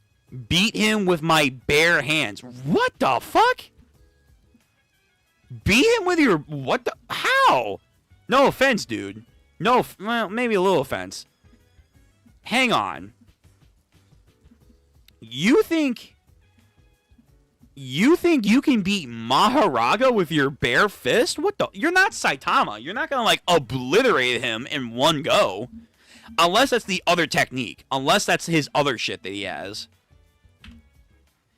And I'll push my body's strength and speed to their absolute limit. Okay. Deborah. Oh, I'm sorry. Dora. I will become a warrior. Beyond the limits of mankind, Deborah Karba rips across the battlefield at sub-light speed. Oh, damn. So he's getting there. He's sub-light speed, but he's getting there. He's getting there. Oh, that's the end of the chapter? No! I need more. No, I need more. Please. Oh, man. Man. Sub-light speed is finally being achieved in JJK. Oh, my gosh. From lightning to light. Woo! So Maharaga is going to be moving at the speed of light soon? Unless he can't keep up. Unless, like, the speed of light or sub-speed of light is too quick for him to keep up. Oh, maybe. Maybe. I gotta reread the rules, to be honest, with this goddamn thing. Yeah. Okay, let me read the chat. Let me read. Yo, what are we thinking right now? What are we thinking for, like, this entire chapter? This was a great comeback chapter. Well, comeback. The start of the new year. So we have a bunch of Rika. So I have Sulaji hyping up right here. Fucking Yuta Glaze as always. New shit's going on with Maru to unlock. The goddamn combat prowess of Deborah being pushed to its utmost limits and beyond against Maharaga, who's actually pushing him into a corner. Dora and Deborah's relationship and their whole standing with their people and what it means to be an actual warrior, because warrior culture is very important to their planet. And now Deborah's finally being pushed to the edge to actually try and go beyond his limits. All that shit. All that shit. There's a lot. There's a lot.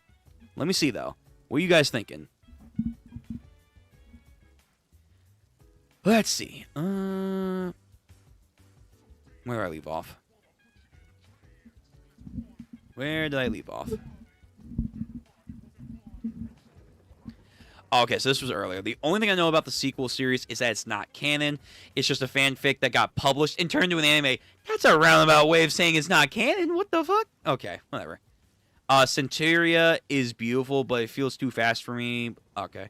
I will be back for Iruma later. Yes, Iruma is going to be last. I'm sorry, but we'll come back to it. Same. Yeah, gotcha.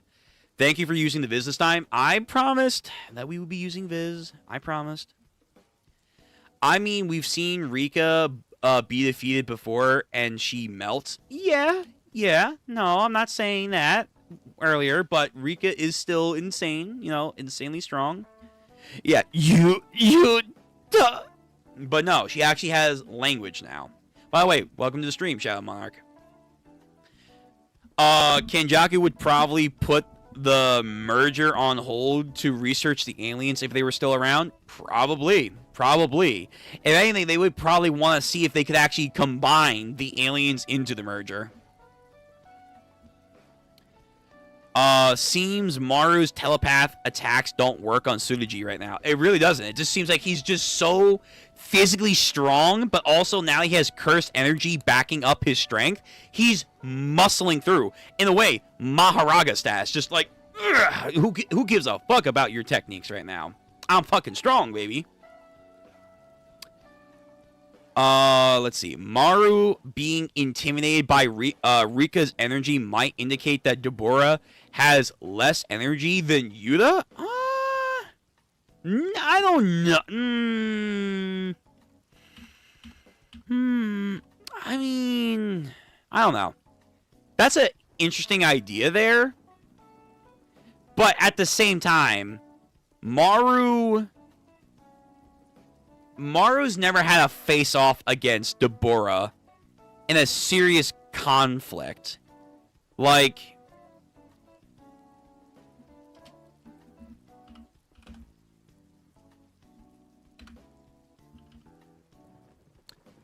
yeah, I don't know. Oh, no, that's not what I wanted. Like, when was the time that we saw, like, Maru go face-to-face with... There was that one chapter where, like, we saw him come in. He was, like, super menacing. Nah, I think it was before this.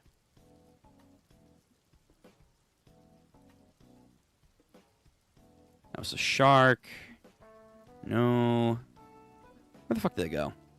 Or, like, where we first got, like, the real introduction of Deborah, and he just walks in, and everyone's like... Yeah, like this shit right here, where he's like instantly, everyone's like, what the fuck is this thing? Nah. Like, they're walking, like, in front of him. They're not the target of his energy right here. If Maru had to, like, stare down this guy, just with the imminent threat and cursed energy being utilized as intimidation, I don't know. I think Maru would have, at bare minimum, the same reaction, if not more, to what these guys would be having. It would just be like, damn, holy shit. Like, I'm really not ready to face off against this guy yet. Like, I'm not at Dora's level. Nah. He's not the subject of their intimidation. That's why Cross and him can just, like, hang out, whatever. If they were, like, conflict with him, face to face, I don't know. I think they would get intimidated. But maybe that's me. But the narration might indicate that the ring has more cursed energy than Yuta and Sukuna, as his was over double, as it was stockpiled over decades. It could be. Yeah, they could have done some stockpiling into the actual cursed object that the ring is now. Because, yeah, Sukuna said he had more than double of Yuta's, because it took him, like, at a certain point to get, like, tired during, the last scuffle. And then he said, I'm finally at Yuta's level. And he was still giving everyone's, like, a fucking issue. So, Yuta, if, like, this is Yuta, like, if every single day after Shinjuku, Yuta stockpiled cursed energy every single day for 60 plus years, yeah, it probably is, at the bare minimum, has more curse output than Yuta had at Shinjuku. 100%. 100%. And might have had more output than he had at any given point when he was alive. Is it more than Sukuna? Oh, man, I don't know. That's a tall ask right there. But at the bare minimum, it's definitely better than Yuta's. I could see that. Could it be better than Sukuna's? Could be. To be fair, though, 60 plus years of stockpiling, that would be like that would have to equal Sukuna. So I guess that is fair. Like 60 plus years. Yeah. Sukuna did indicate that this wasn't the first enemy he fought with an adaptation ability. Yeah, I think he did say that. Like, Sukuna's seen it all, man. Kind of like with Kenjaku, Sukuna has seen it all. He's gone up against everyone in history at some point or another.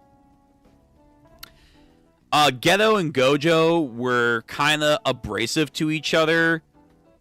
If I remember correctly. Yeah, but like, at the same time, they also had times when they had legitimate bonds with each other. And it's kind of like these moments here that I think bring out these moments where I think back to Gojo and Geto. Especially when, like, Geto is trying to, before he became obsessed with monkeys, when he's trying to understand Gojo and his idea of being the strongest and trying to connect with him on some kind of level that, hey, no, we're the strongest. So, let's try and, like, understand each other. I don't know. It has a similar vibe to it, but is it exactly the same? No, of course not. Let's see. Deborah is still only fighting out of obligation. True. Now he's fighting for the thrill of fighting. Yes. If Deborah kills himself by accelerating himself at relativistic speeds and actually kills Maharaga, wouldn't that be a draw? I would say it's a draw. Now, they could do some cheeky shit where it's like, who falls first? Even though it's at relativistic speeds, if they can find a way, because Ui should be somewhere nearby. Maybe he's updated his crows to the crow technique so that they can watch the fucking fight and then replay it and then like slow down the feed to see, okay, who died first? Was it Maharaga who started to disappear first and then Deborah died? Or was it Deborah died on impact and then Maharaga faded away? It could be some shit like that where it comes down to, like in a race, who crossed the finish line first? Yeah, like both of them in like a single instant look like they both crossed it, but like there's like that millimeter, nanometer kind of shit that's like, all right, who really got there by like the skin of their teeth? It could come down to like something like that. I could see Gege doing something like that. Let's say like, no, we're gonna see who fell first, even though it looks like a draw.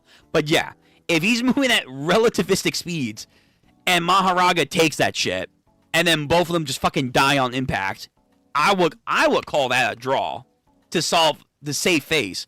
But I think both sides, both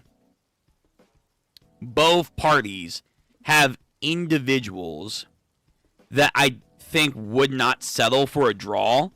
They would want like a true blue answer. Like, hey, no. Like mainly this guy. This guy here, I forget his name. Who actually won? They want to get down to the gritty. But yeah, you would be right.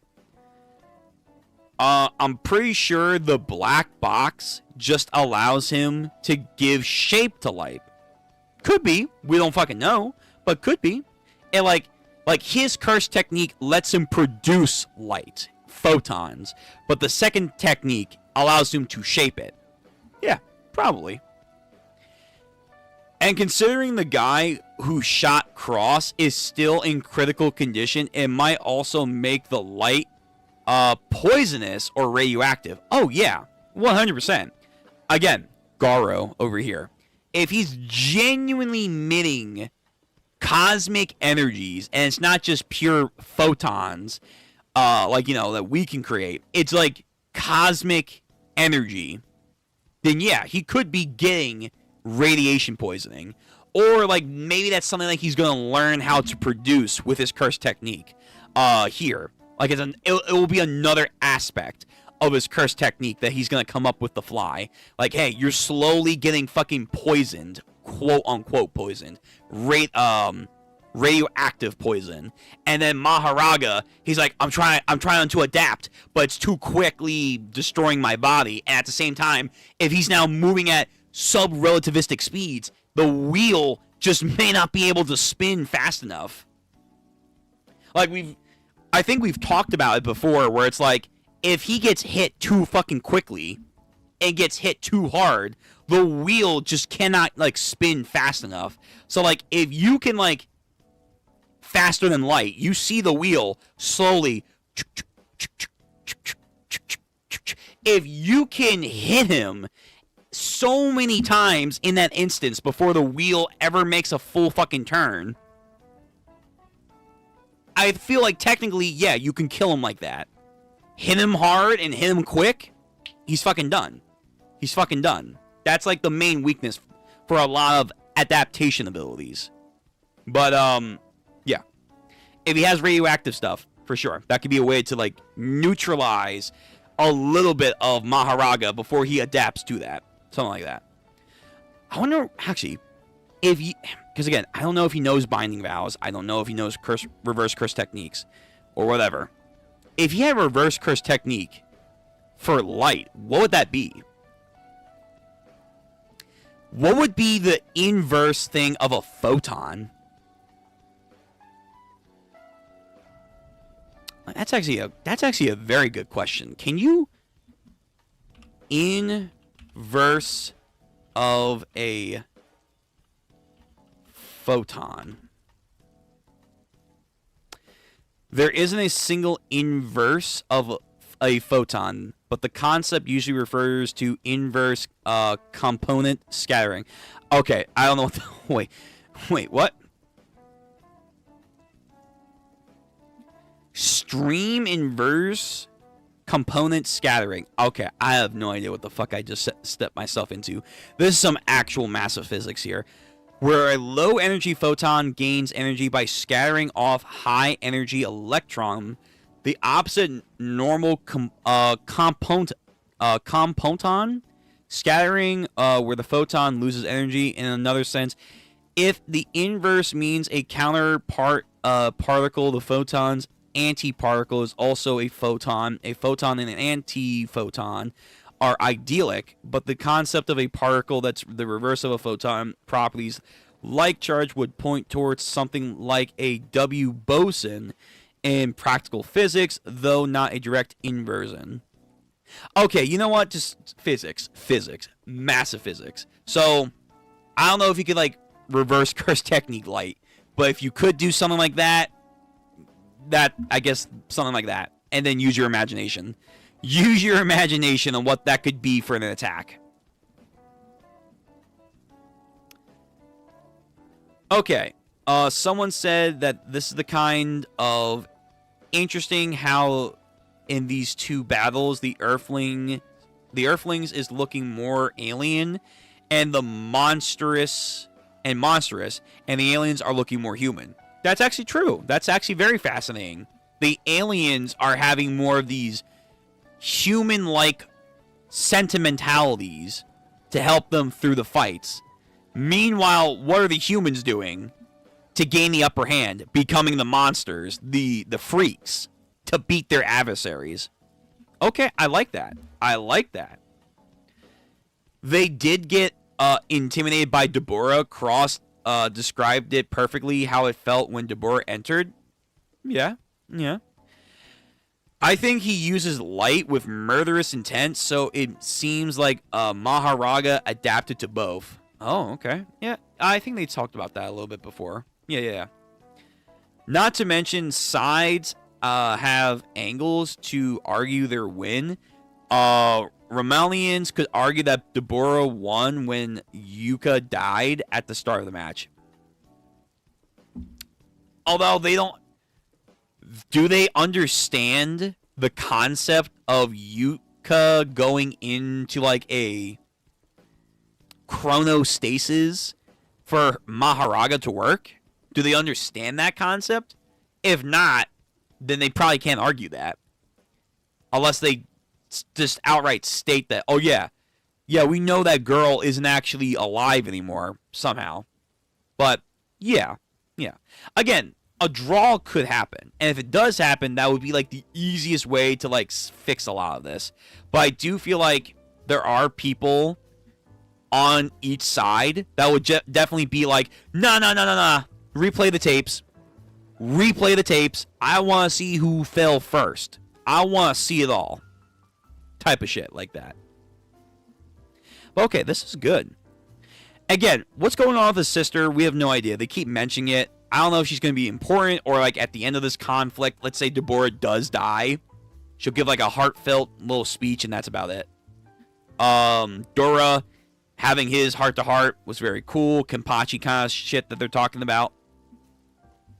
And we're going to see Deborah use his light technique and his other type of shit that, you know, to help him move at the sub-relativistic speed of light. Will he actually move at light speed? Shit. I don't know, man. I don't know. But we might be getting there.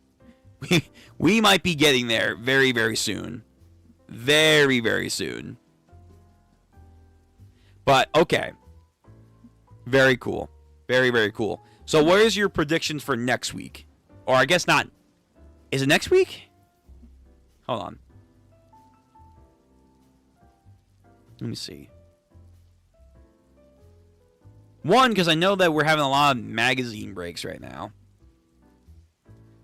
But then two, I don't know if we're going weekly again.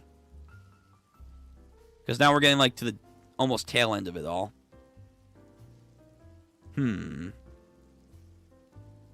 Okay. Well, whenever the next chapter does come out, we'll cover it. We'll cover it. What are your guys' thoughts? Are we going to stick around with Deborah? Or are we going to go back to Tsurugi? Both are good. Both are really, really good. And do you guys foresee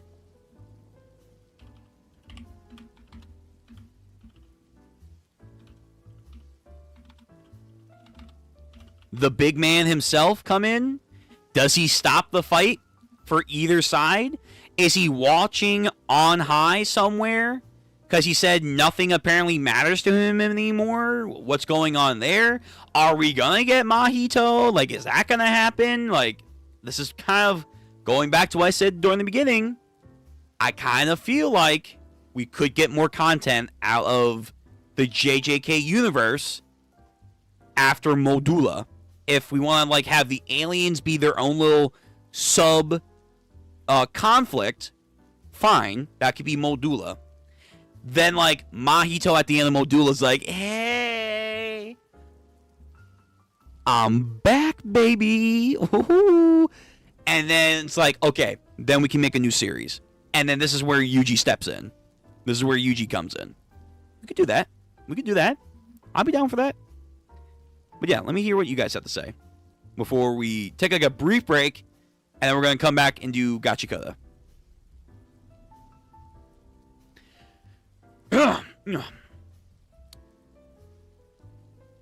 Let's see. I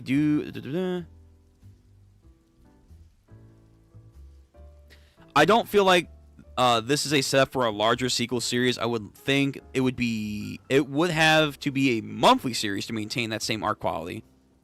Okay, that's fair. I mean, I would be fine with a monthly. Hell, I could take bi-monthly. Fuck, I wait for Hunter x Hunter chapters. I have no issue waiting, but I know that would definitely kill the vibe. That would for sure kill the vibe. So, okay. Good point. The sorcerers could fake Yuka's survival even in Maharaga. True. Oh, shit. Yeah. They could legit just be like, oh, she's not dead. She's just in another dimension. Don't worry about it. So, yeah. Again, at the end of the day, this conflict could come to a draw. It really could. People are worried that Deborah's sister will be similar plot beat to Megumin's sister. Where she somehow is a conflict that's gonna appear and then fuck over either Deborah or everyone else? I mean, that would suck to kind of rehash that. I'm not gonna lie. That would definitely be like, really? We're doing this again? I don't know. But, okay, now that you said that, that's a concern I'll have to keep in the back of my head. If Deborah beats Maharaga with his bare hands, then he is a different breed? Honestly, yeah. Like, yeah, he's moving at light speed, or sub-light speed. Fine. So the force and speed of which he's like just fucking pounding Maharaga is insane. Like that's way above Kashimo and Sukuna Shinjuku. 100%. But damn, just for fucking bare fist, he's just having that much force and speed, and he can beat Maharaga? Whew. Crazy. I do wonder if Yuji might be okay with an alien victory. I don't think the aliens would consider him a Colin. Oh, I do think that he would. Okay, will he be okay with it? Maybe, because he might be teetering. Okay. Oh, man, this would be crazy. I don't know. I don't think it's like ghetto, but I do think Yuji's mental scape clearly is definitely teetering in a negative direction. What's he gonna do? Anyone's guess. But maybe it's to a point where, yeah, he could be okay with aliens winning because humans and their lives are starting to lose meaning to him. But we did say before, and you guys have brought it up, is he close to a Kallion as can be from Earth? Probably, because he's a modified human. He is also part cursed vessel, and he's eating the death painting wombs. So, yeah, he basically is a curse / a Kallion. Yeah. And they might be okay with Kallions hunting other Kallions. True. So maybe if he comes into the conflict and says, "Hey, I'll take care of everything," and they're like, "Oh, a Kallion." Maybe. Sure. Yeah, I can see that. Okay. So, we're going to switch it up. Going to take a quick break. Gachiakuta in a couple minutes. And then Iruma-kun. We're going to go for a couple chapters with Gachiakuta. And then same thing with Iruma-kun. So, we're going to start with 18 for Gachi. We'll try and go to like chapter... Let's shoot for chapter 24. If we're making good progress like last time, we'll go a little bit further. But chapter 24 is probably going to be like the peak of what we can do. And then we'll end off with Iruma-kun and see how far we go with that. Cool? Cool. So until next time, JJK people, I'll be seeing you. Stay safe if you're going to leave right now. If you're waiting for the rest of the stream, quick break. Be right back. So, be right back. Hang out, listen to some nice music, and then we'll continue with the greatness of our read-throughs for tonight.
mirror right in front of me. That's where I found an empty glass, reflecting that's a truth. It's telling words not to be told. I need that mask. I'm a sharpshooter at this masquerade, heart in both face and mind, all free for you to draw.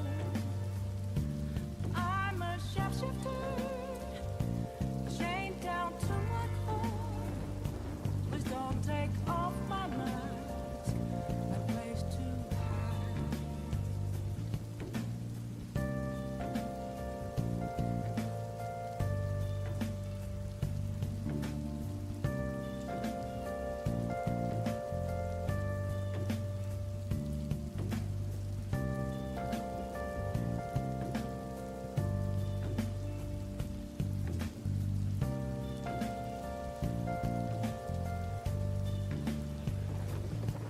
I can't tell you how to see me. Just a cage of bones. There's nothing inside.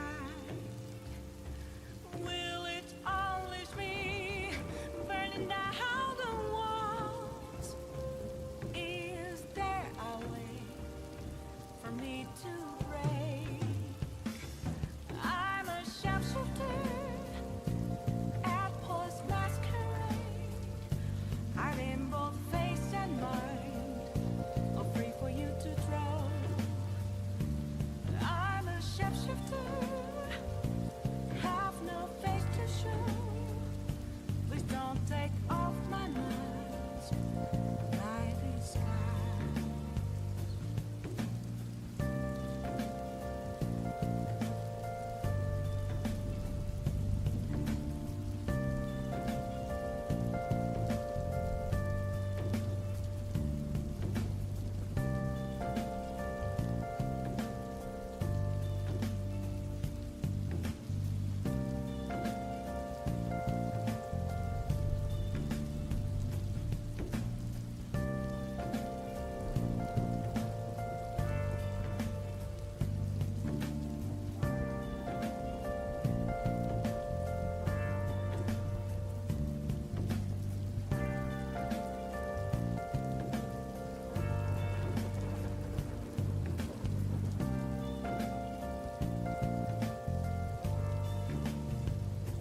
Where have you been?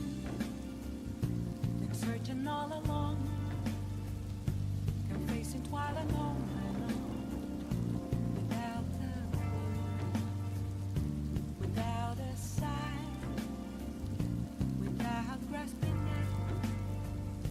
The real question to be asked: where have I been? I'm a sharpshooter at this masquerade, hiding both face and mind, all free for you to draw. I'm a sharpshooter, what else should I be? Please don't take off my mask, revealing dawn.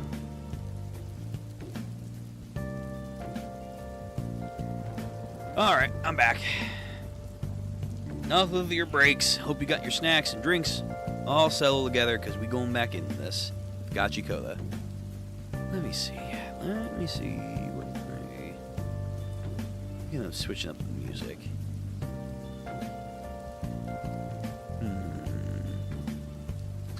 What the fuck? Okay. I don't know what he's video power scaling One Piece.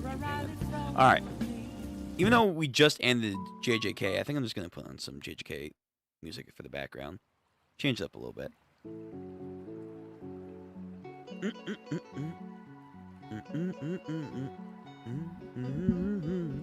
All right, let's do this. So we got the first two things done for the night: Ichi and JJK Modulo, those single chapters, phenomenal.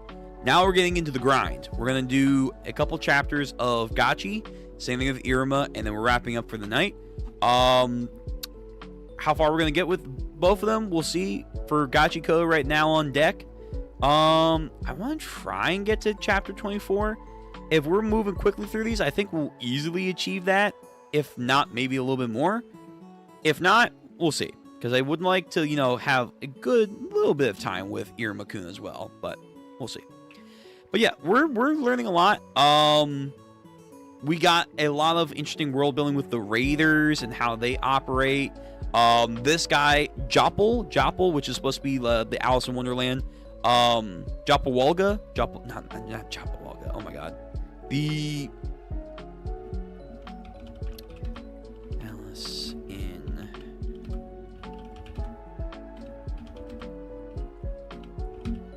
Jabberwocky. Yeah, it's like he's like Japolka, but it's like what a lot of us are assuming is a pseudonym for the Jabberwocky, which is interesting. Because I think like the main concept of Jabberwocky was like he's supposed to be a fictitious concept.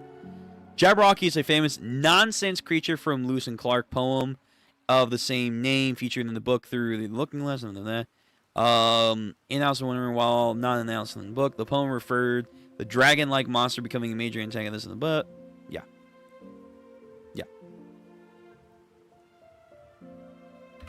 That was like the concept. Was like it's supposed to be a ridiculous thing that cannot exist or something. The concept of the Jabberwocky stems from Lewis and Clark nonsense, featuring a fearsome dragon-like beast slain by a hero representing the good conquering evil in Alice in Wonderland. Dream logic as seen in Tim Burton's film, where is a demonic creature, but in other adaptations, a clumsy, comical monster highlighting a poem's dark themes of playful absurdity. Right. Jabberwocky. It's neat. It's a neat little call there. I think there have been other key things that had Alice in Wonderland-esque themes to Gachiakuta, which, shoot, why not? Already doing some nice references to, I always want to say Black Clover, Soul Eater, so why not? All right, let's get into some Gachiakuta goodness. So we just had the power up of our boy Roto, who's like, I'm going to now learn my full ability, which is like, it's not make everything into a vital weapon. It's the maximum potential of every object I use will be brought forth, which is insane. So like, he's going to have some crazy abilities and items that he can get his hands on. But this guy, I feel like he's going to have a power up in of himself. So we'll see how this goes. The word is completely made up, so basically it leaves everything up to the imagination of the reader. Right. Yeah.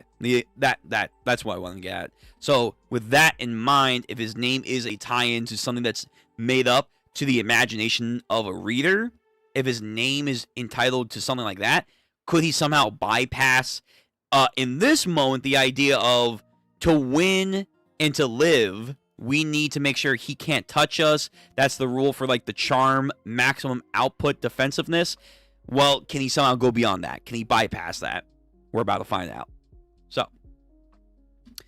let me also drop the links. I know that I didn't do that for the other two, but we were using Viz and whatnot. Let me just put that up. But also we have, of course, Gachiakuta thumbnail that we have. I'm reading off of Manga Fire, so if you want to use this as a source, go right ahead. I will recommend, you probably do need an ad block for the site. I do apologize for that. Also, VOD Gang readers, same thing. Hope you're doing well, by the way. I feel like I didn't address you a lot this stream, but I do know that you are here, and I want to appreciate you guys for always supporting me. If you want to read the chapter, in the description down below. Cool? Cool. Let's get into this. So, chapter 18 of Gachiakuta. Hysterical. So, Joppa, about to do some crazy shit with his claws. Rudo getting nervous. Oh no, he's entering a predator-like stance. Oh no. Oh my god, the fucking details of him going actual berserk over here. Holy shit. Lets out a bellowing scream. And then goes feral. But again, inside this charm, he should be safe, but he does some crazy, absurd, corkscrew, omnidirectional slashing. And then Roto, what the hell? How can he have so much power left? It's a matter of just losing it. If I don't get away from Grias and follow, they could get caught up in the crossfire. But again, this guy is like, no, pray, you're mine. I'm going to hunt you down. Again, Feral just brings out the barrier. So he's trying to move him, but I think he's now too quick to move. It didn't work. Oh, okay. So then he needs to block him manually. Judo flip. Again, comes back up, just is gone. Lost in thought. Madness. He actually knocked himself out with his own poison. Oh, shit. Grias' lucky charm only reacts to hostility. Oh, this is... Bleach over here. This is instincts. This is carnal instincts. Nothing more. There's no thought behind this. I can't believe he got past this quick by doing something like that. Yo, Roto, you need another item. Another item. He's barely committed. I'm sorry. He's really committed and is experienced. This is quite scary. Either that or I haven't been being this good in ages. Gets me every time, man. So intense. Maybe he is a masochist. Dude, he's just insane. I'm going to be real. Or something. But again, the art is very good. It gives me early on My Hero vibes. What's wrong with you, criminal scum? Why don't you try fighting back? Are you a masochist? Ricto, what's a masochist? Oh, well, they're how do I explain? Meanwhile, back to the present time, psycho mode. I don't know how to be a masochist. A torrent of speed and slashes all over the room as he darts around like he's Suji right now. Comes in, dodge. However, not letting him go that far. Like a panther. Actually, you know what this also reminds me of? It actually reminds me of Kuro in One Piece, where he doesn't go full feral, but he does kind of like go into a state where he's just like going all over the place. Yeah, kind of reminds me of that. And of course, the claws. Uses his charm to actually try and block him, like this time, like using it as a defense, where it's like a physical defense. But of course, he slices through it. Claws just barely out of reach. Zonkin comes in with the staff. By the way, my staff's in the distance. I gotta have it on hand. Knocks him to the ground. That weapon, I mean the vital instrument. Real talk, I feel like death warmed over. You in the dreads.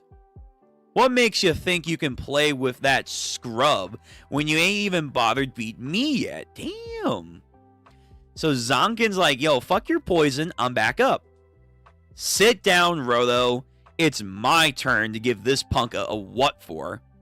Okay. Yo, to be fair, he did kind of sneak him. He definitely did sneak him. And his poison just, like, subdued him. This wasn't a real fight. So let's see Zonkin get a little bit more credit. Next chapter. Chapter 19. Chapter 19, An Uncommon Front. Instincts, getting back up. You're alive. But you look awful. Me? Oh, I'm fit as a fiddle. Don't go and underestimate the average Joe, Mr. Innate Talent. Yo, what is his bias? Like, oh, I'm a commoner next to the fucking man over here. By the way, looks like you finally acquired some knowledge about the proper uses of a vital instrument. Judging from the impressive mass of bulk standing behind you, looking pretty good. Gives him a compliment. Yeah, but now that he's in a state of unconsciousness, the power doesn't really work on him. I'm struggling just to stay out of his own way. That bulky friend of yours reacts to hostility, correct? Yeah, How'd you know that? Oh, he was watching and learning from the sidelines, frustrated. You see, I was evaluating your own performance and analyzing your battle. I'm technically supposed to be your trainer after all. I'm coming! You have a weapon that can attack, and I still can't move to my satisfaction to the dreads. Oh, combination? He can be defense while he can be offense. Which means, Rodo, let me hit you. Oh. Hit him willingly to direct the attack to the enemy. Clever.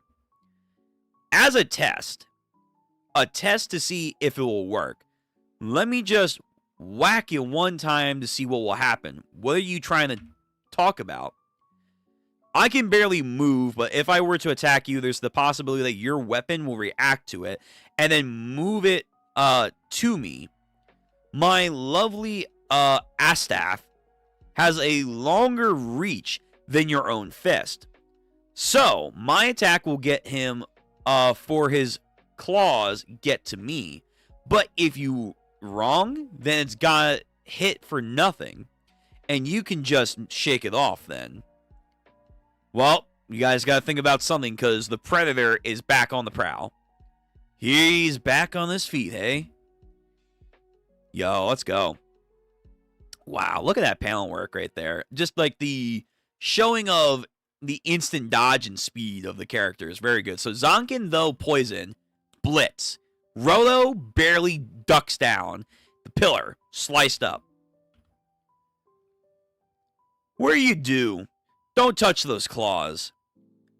I'll, one little prick and say goodbye to any of all the movement for a while. So really, one claw was enough to subdue him. But the other guy, I think got 4 claws in him. If not all the claws. Those claws seriously pissed me off. Shake it off, huh? On second thought, I think I am gonna pop you one anyway. So here we go. Activate the defense. Moves him and then boom. Combo move. Combo. Oh. You just legit hit me with hostility, didn't you? I can't believe it reacted for real. I mean, it was a test. I was just trying to test it out, smirk. And look, we found an effective way to go up against our enemy in his current unconscious state. So, let's get this party started. Alright, so this absurd uniformity is a key way to beat this guy. Pretty cool. Anyway, tries a hit. Angry, but directs him. And then bang, boop. So he can increase the flight distance. Interesting. But it ain't exactly a smooth ride, I didn't want to be as smooth as possible. Because you need to show more appreciation, you numbskull. Again, pissed off. But guess what? Intensity. Yo, this is Soul Eater. Love this, shading and facial intensity that we're getting here. So fucking good. Comes in with a big whack, but just before he lands it, he snaps back to reality. Oh, hey, it's Mr. Bad Attitude. And then impact. Did he get him? Next chapter. Oh, shit, he got him. I was going to say no. But never mind. Chapter 20 ended. Whew, it's over. That was tough. I can't move another muscle. Rolo kind of calms down from his combat high. The mask starts to break. Grid's lucky charm. It's falling to pieces, huh? Oh no. But why? It wasn't doing anything. How do I stop it? Is there a time limit on the objects that can be weaponized, or is there something other of a reason? It meant so much to Grias, and that's all my fault. Yo, kid, you're acting kind of funny, man. Oh my god, he's going to like almost a panic attack right here. Oh no. You did get clawed. Oh, never mind. He's actually just fucking knocked out. Oh shit. He got him. And then the White Claw pricks himself. Phew! I'm having so much fun. Okay, so I did say like his two claws have different colors, black and white. So one's a poison, one's an antidote. Got it. Okay. I wasn't really there for a bit, but it looks like unconscious me really did a number on you guys. Wait, hold up. How can you be able to walk around like that? We beat you to a bloody pulp. Well, you see, this is my left claw. Oh my god. Why are you explaining your ability? Unless they're going to have something like in JJK, where it's like, the more I explain my ability, the stronger I become. This fight was pretty fun in the anime. You guys hype up the anime. Maybe I should watch the anime on my own. No, don't tell me. You got healing abilities? No, no, no, no, no, no. No way. I can't heal a wound, see? You see, the thing is, my left claws, when used reasonably, they make my pain go away. Oh, damn. He's like drugging himself. But too many hits with him, and it's just annoying mess. So I really try only really use him on guys I don't mind killing. Oh, man. I don't think I get being this bad. It's all thanks to you and that pal Roto. Thanks. I dosed you with my right hand poison. I used it too, so it only works on me for about 10 minutes. But for you, it should take about 30 minutes to start wearing off. So I'll just stab you again. If I don't do the job I came here for, I'm going to get in such major trouble. Interesting. Thanks for waiting. Ready to go, buddy. Lifts him up. See you later, Mr. Bad Attitude. Really? Do we actually lose? How the fuck? Oh, right. I forgot those guys. Oh, well, I'm sure you know who will be by to take him home. Oh, yeah? About to leave. I can't move. It's all my fault. Grias and the others. Crap, I can't. A steaming pile of crap. Gets to the surface. Huh? I'm outside. I thought there was a building here. Hey! I forgot your name. Rio? Rio, I think. Scissor Girl. Found you. Oh. Oh, and, Mr. Umbrella. He's here. Knock him out. Kakashi-sensei. Good grief. Some raiders have been messing up my turf, eh? Looks like it could use some cleaning. Hey, the big dogs are here. Some dude with a massive afro. We got a guy with a ponytail and a gnarly scar. That one doctor chick and another girl. Okay, the big wigs are coming out to play. Cool. Dope. Dope, dope, dope, dope, dope. Yeah. I'm going to save that panel. That looks good.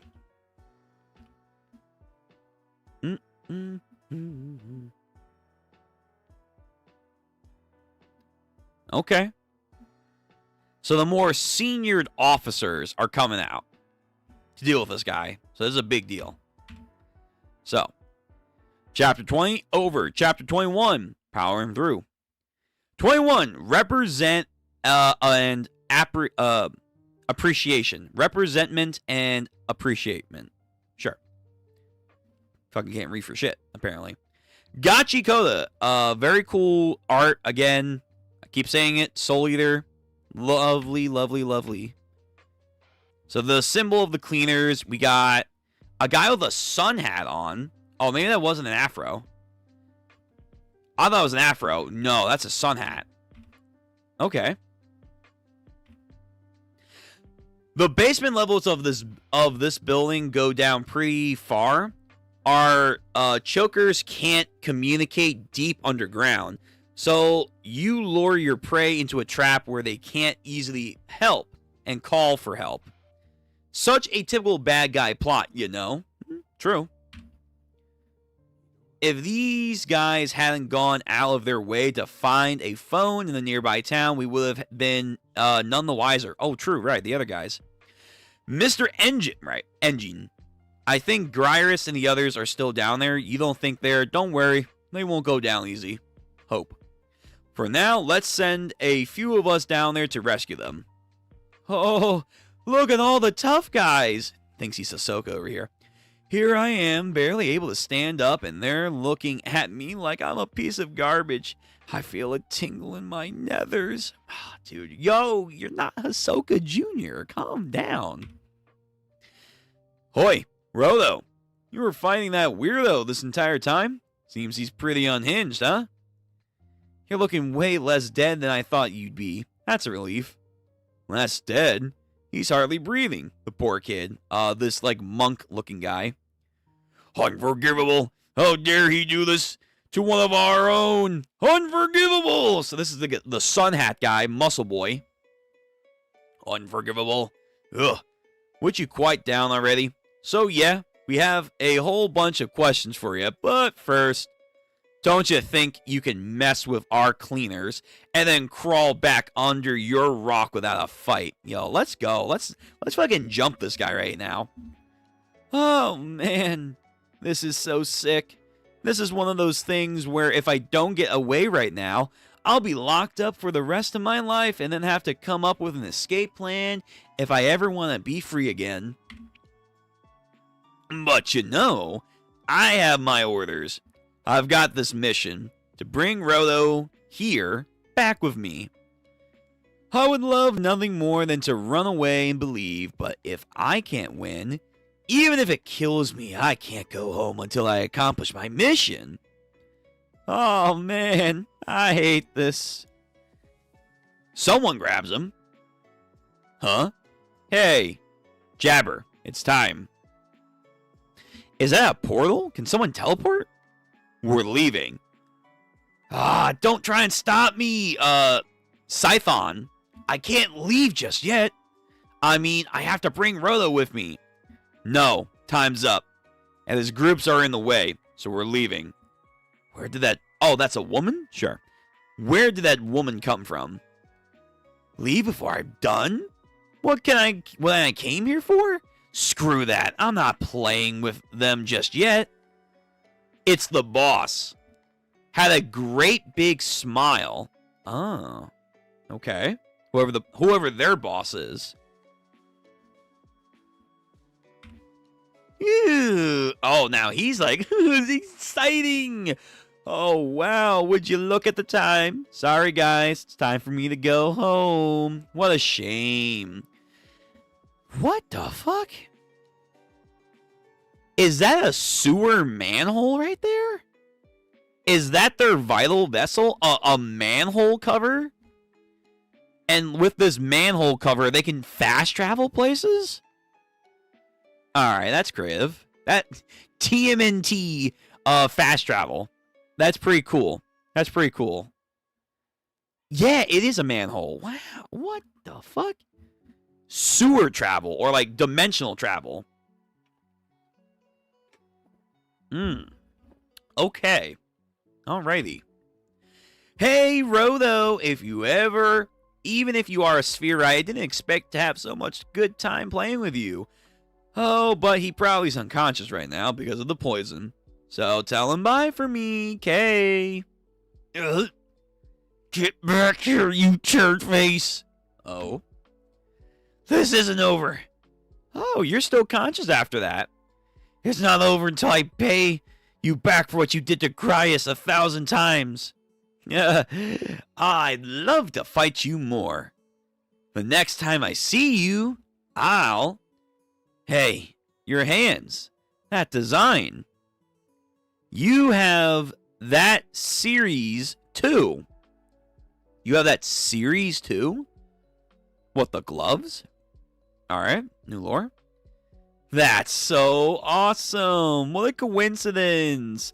The boss will love to hear that. Alright, who is this boss? We gotta get back up to the fucking top, but people know shit. So... dude and woman over here leave through the manholes like they're actually from Teenage Mutant Ninja Turtles. Well, cowabunga, gotta go for now, but next time I'll be better prepared when I come pick you up. Take care of those.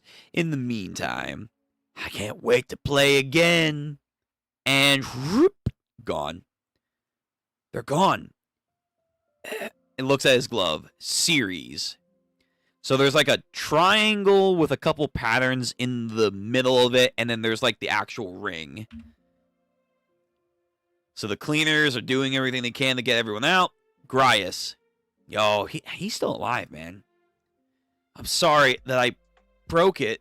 I broke your lucky charm. The charm really meant a lot to me. And if you were able to get some use out of it, I'm really glad to hear, you know. You did good, Rodo. Good job. He finally got a job well done, and also he stood on business. He stood on his own business. That's pretty good. Jabberwonger is a genuine comic book supervillain. He's kind of giving me that vibe. Again, he thinks he's like Hisoka Jr. over here.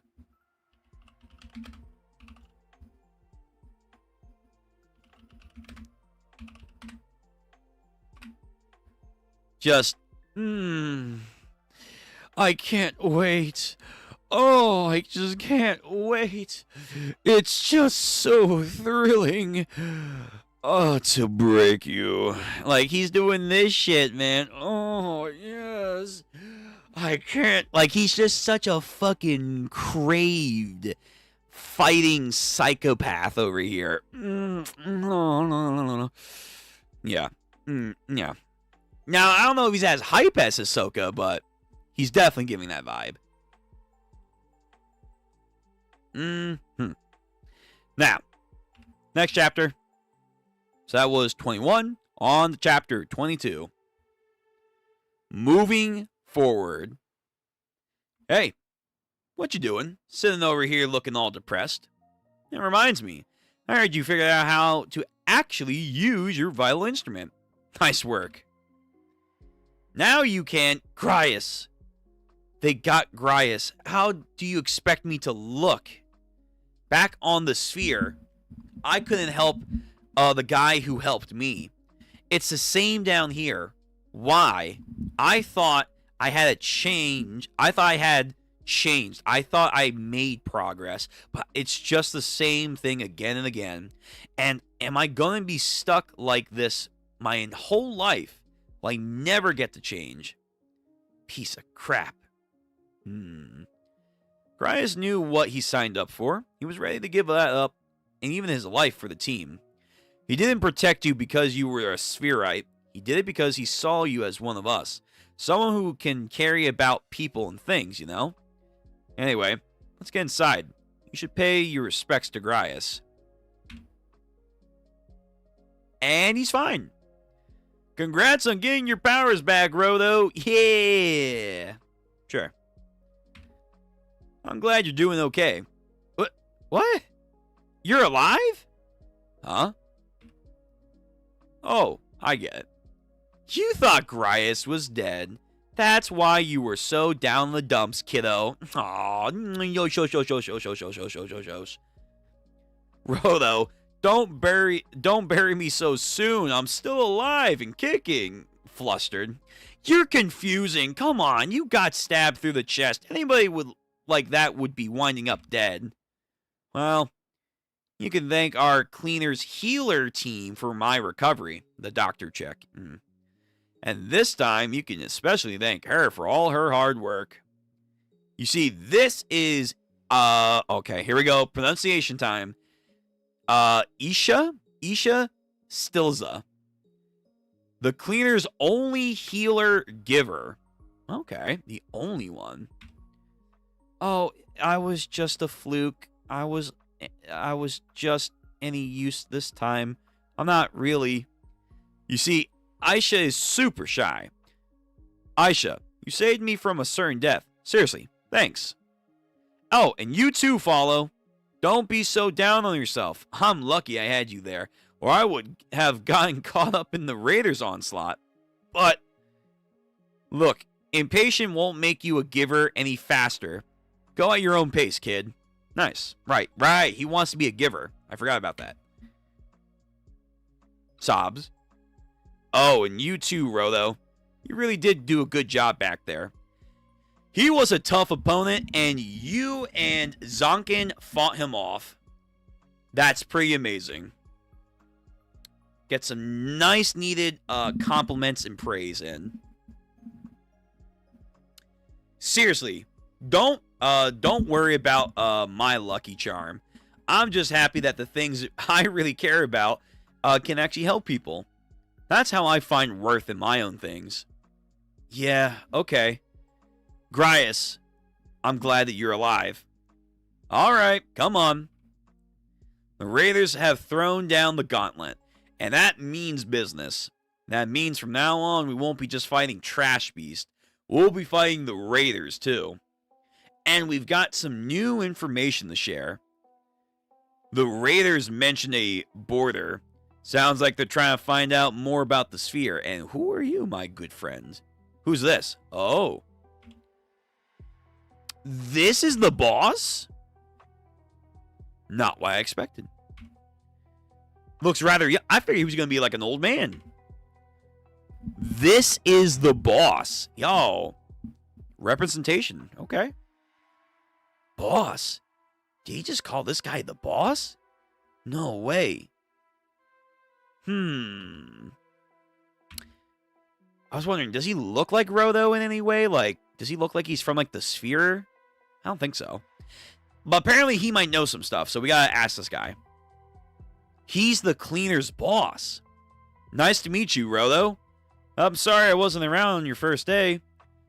I'm, Corvus. Corvus Arcana Corvus. Despite appearances, I'm technically the leader of our cleaners. And I think I've heard you came here to learn how to get back up to the sphere. Yeah, fuck yeah, if he knows anything. Yeah, sure. Yeah, I pegged you for a guy who would just sit on his butt doing nothing while you were waiting for your info. We don't need those types in our cleaners. However, you managed to see the good in your teammates in a very short time period, and you even risked your life to protect them. And on top of all of that, you've got a power that can contribute significantly to the cleaner cause. I couldn't ask for a better recruit. So, I hereby officially welcome you into the cleaners. Alright. Come to my office. I'll give you a change of clothes and some new information. I like this. Let's go. He's got like a gnarly tattoo on the back of his head. You see, as the name implies, the border is a border between the sphere and the ground. Anyone who tries to cross it to get to the sphere ends up dead. I think they said that before. However, I know an interesting story. You see, apparently there was a woman in the no man's land's closet closest to the border. One time, a traveler wandered into that no man's land and the woman saved his life. I'm going to say that was probably him. Then the traveler asked her, "What are you doing here?" To which the woman replied, "I'm watching people fall from the sky." This woman had been living in no man's land for years. Isn't there toxic poison, though? She can live here? She also said, there are some who can go up and down without dying on the way. Alright, lore. It's possible that this woman has seen someone cross the border. Okay. So if we can track down that person this woman's talking about, we can find a way to get back up there. And we can learn how to survive your fall to the ground. Of course, going to find them will come with its own share of danger. You can go, or give up. What do you say? What do you think? I'm going. Ha, there it is.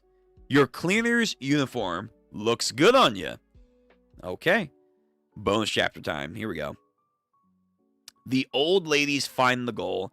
I never guaranteed any of them went to the goal.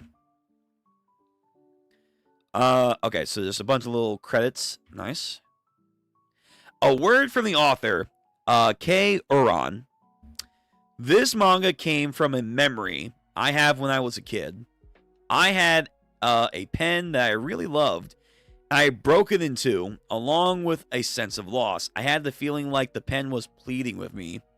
I hope you enjoy Gachiakuta. The concept of vital instruments came from the hangers in my grandma's house that come with dry cleaning. Oh, I think I know what she's talking about. Oh my god, I had the same thing. When I'm thinking up characters, I create them to be decent people, but I actually draw them, and for some reason they turn out to be freaky weirdos. I've given up, realizing that this is just who they truly are. Okay, alright. That's cool. Oh shit. A few words from the graffiti designer, Hideyoshi Ando.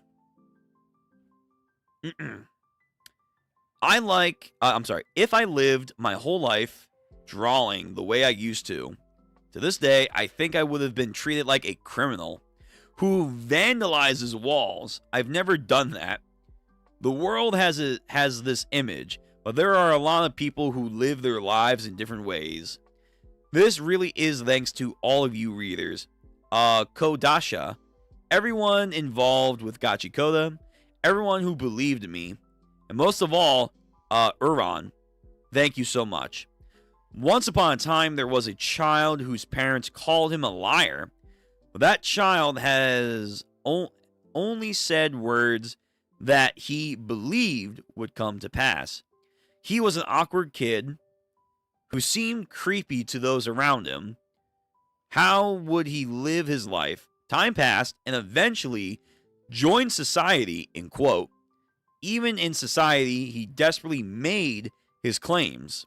This will happen, and that will happen. And then after that, he decided to make it so, and become someone who would show the world it wasn't a dream or a falsehood, but rather, if you act, reality will move. Okay, alright, moving words. Neat. Okay. Chapter 23.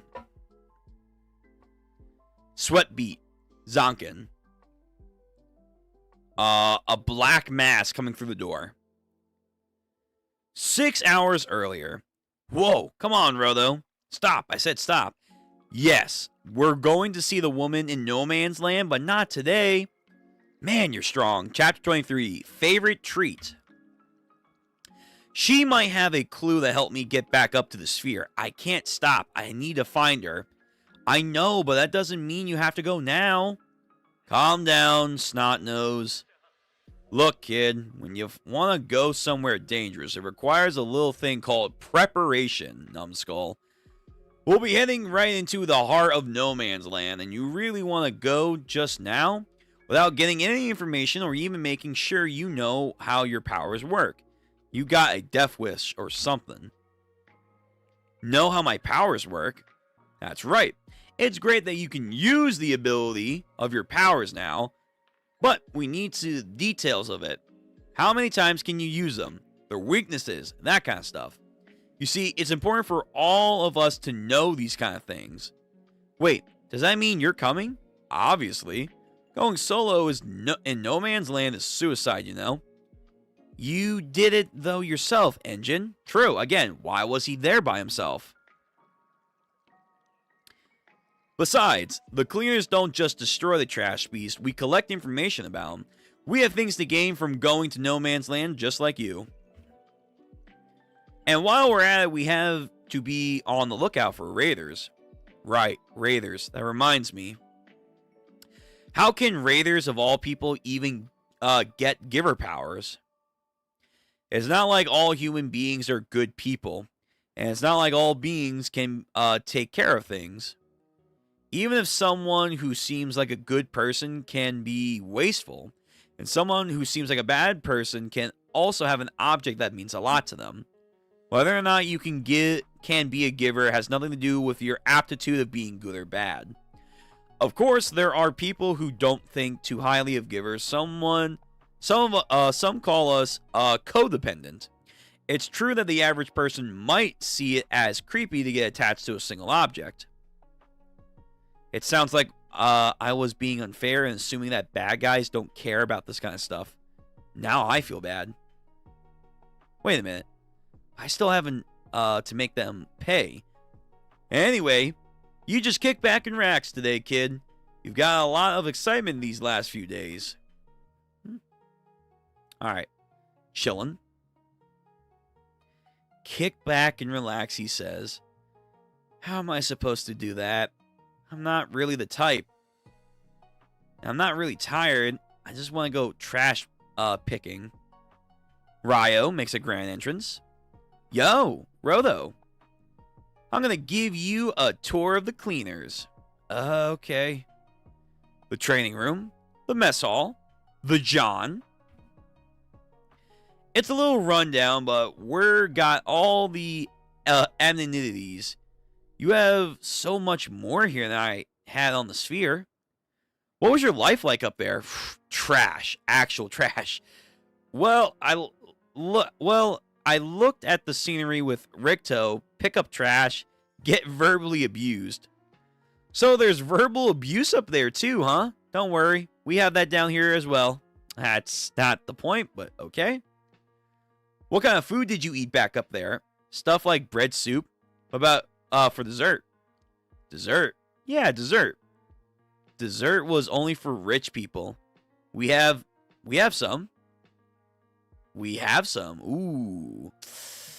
Dessert. Let's go. Huh. Here on the ground, we have people called vendors. Cleaners are also their customers. We buy from them regularly. Snacks. What? You're here for desserts? Yep. He says he's never gotten to have any. I don't know about upstarts, but here, sweets are way more popular than drugs? What the fuck? Really? Well, I mean, it's a post-apocalyptic world, I guess, but sweets are more important or more popular than drugs. I guess you are addicted to them. Once you get hooked, it's kind of scary. It's a huge pile of rich people food. With all the population here on the ground, it's kind of a shitty environment for cultivating food. But the vendors is full of givers that specialize in cooking. Thanks to them, it's possible that the ground has a better supply of desserts than the sphere. Cool. Now, try some. Eats a macaroon. Woo! Loves it. What is this stuff? It's so good. He's really haven't had a sweet before then, I guess. He's gonna get addicted. I've never had something this delicious in my life. I can't stop now. And now to eat so much too, and you'll get fat from that. Huh? Ooh, okay. More weirdos. Like they said, I draw nice people that look weird and then act weird. So we have Senior Pink of this verse staring him down. What's with the punk? Don't tell me. This brat wants desserts? I still want to eat more. Here, you can have it. Snag. Eats it. Tells him, give me more. The fuck? Like it's a shakedown. What's with this snot-nosed brat? You don't get to call people that. Sorry about that. And back to the present. Okay. Right. Ryo. What are you gonna do about Rolo now that he's, Oh, come on. How was I supposed to know that that would happen? Anyway, it's good he found his favorite treat. Still, to completely empty out the dessert pantry. Did that chucklehead get in trouble again, I wonder? Goes in. Oh, so he's fat now. Oh. Oh, he's Luffy. Oh, God. Hoi, hoi, hoi, hoi, hoi. Stranger danger, stranger danger. Turd face. Mm-hmm. Okay. All right. All right. I think we will probably end it with chapter 24. So we'll end Gachiakuta with chapter 24, and then we're going to go into Iruma-kun. Yep. Ugh. Okay. It's like a balloon. So, we have Engine, Zankin, Ryo, and, of course, Rudo. Someone with a pocket knife, I think? Yeah. Training yard. Yo! Lost your ability to utilize your vital instrument again. Dude, did you get so lost in the world of desserts you forgot your own powers? No, I don't think so. We were supposed to be evaluating your powers, but you were evaluating the success of your own diet instead. But good for you. You got more mobility back. Why won't it work? I remember what it felt like. I remember what I used it for. Hey, Rodo. Starting out rehabilitating people's used goods, right? If that's the foundation of how your powers work, it may be that they only react to trash or broken objects. Oh, true. Okay, that's smart. That's smart logic. Alright, so a bunch of forgotten stuff. Here, take your pick of any object. Whew, okay. Rummages through. He finds a fucking protractor. And it's now like some ultra giga protractor. I did it. Looks like you were right on the money, Zankin. There's always some kind of point, I guess. Nice work. I knew you'd be good as a trainer. Because you geniuses aren't capable of looking after yourselves as objectively as an ordinary folk. Don't underestimate the smarts of an average Joe. Thanks, Zankin. You really are informative. Maybe we should check to see if you can weaponize several objects in a row. True. Test it. Alright, teapot. Yep. Looks like I can. You still going? Yep. That's some serious cheat code right there. So he does 1, 2, 3. But then knocks himself out. Okay, so 3 is the limit. 3 is the limit. Whew. Should have known. He got a nosebleed last time I saw him use several instruments in a row, too. I'm guessing the quality of those gloves is so off the charts he can't pick up physically. Quality? Yep. You see, the longer someone gives their object TLC, the more seasoned and therefore better it becomes as a vital instrument. Really, it's a timer thing. We refer to that as the improvement quality. Okay. The improvement quality. Let me save that. So the more energy and maybe the longer it is, it gets better and better. The higher an object's quality, the more powerful it becomes, but quality alone won't make you into a good fight. The powers themselves matter, too, and those are a reflection of the user's own experience and ideology. The point is, they are both very important. Yeah, if he's been using these gloves with care since he was a little squirt, that would give him a good quality instrument. But it would physically affect him to such a considerable degree. Well, I mean, his hands are blackened. Has the series business got anything to do with that? Oh, true. There's that. So, one of the objects I turned into a weapon ended up falling apart. Why did that happen? Everything I weaponized just is fine right now. They don't crumble when I switch to a new object.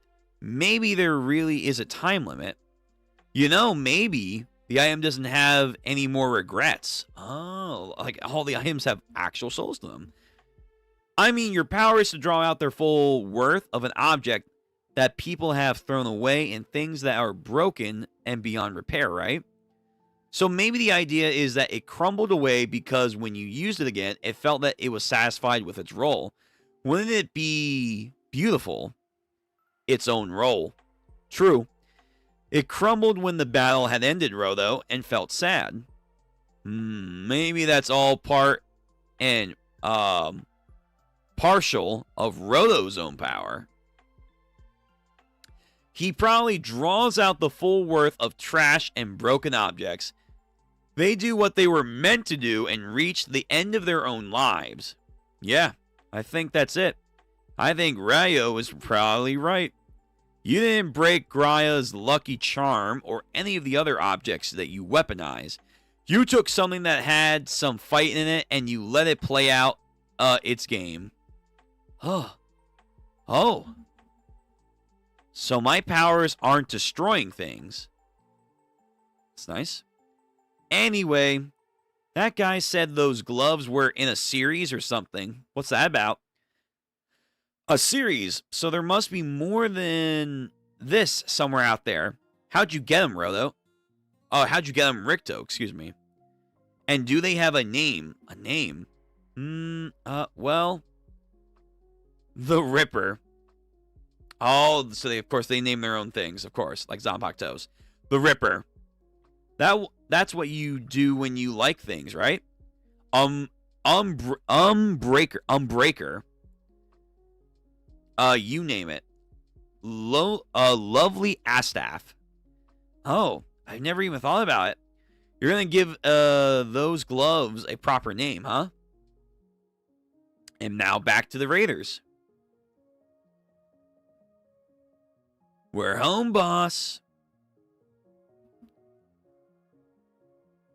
The Cleaners, the City of Art, Desert Altar, Vital Instruments, Series, Watchman Series, Rodo. He does have the same symbol. Hold on. He does have the same symbolism. Is he from the sphere too? Can he get back up? Is this the person that framed him? Is this Ricto?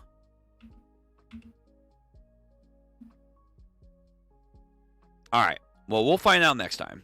Because I did say that we should probably end for Gachiakuta there. So, that was Gachiakuta from Chapter 18 to 24. Good times. Getting a lot of world building. A lot of training with the vital instruments. Liking it. But now, it's time to move on. We're going to welcome the Demon School on Manga Dex 329 plus. So let me copy that link. Put it in chat for everyone. Gonna pin it. And then let me also let people know we're going live. Let me share that.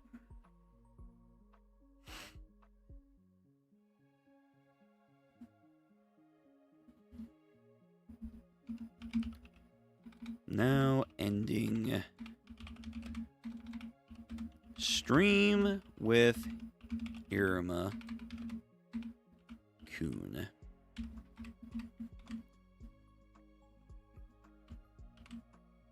Alright, that's posted there.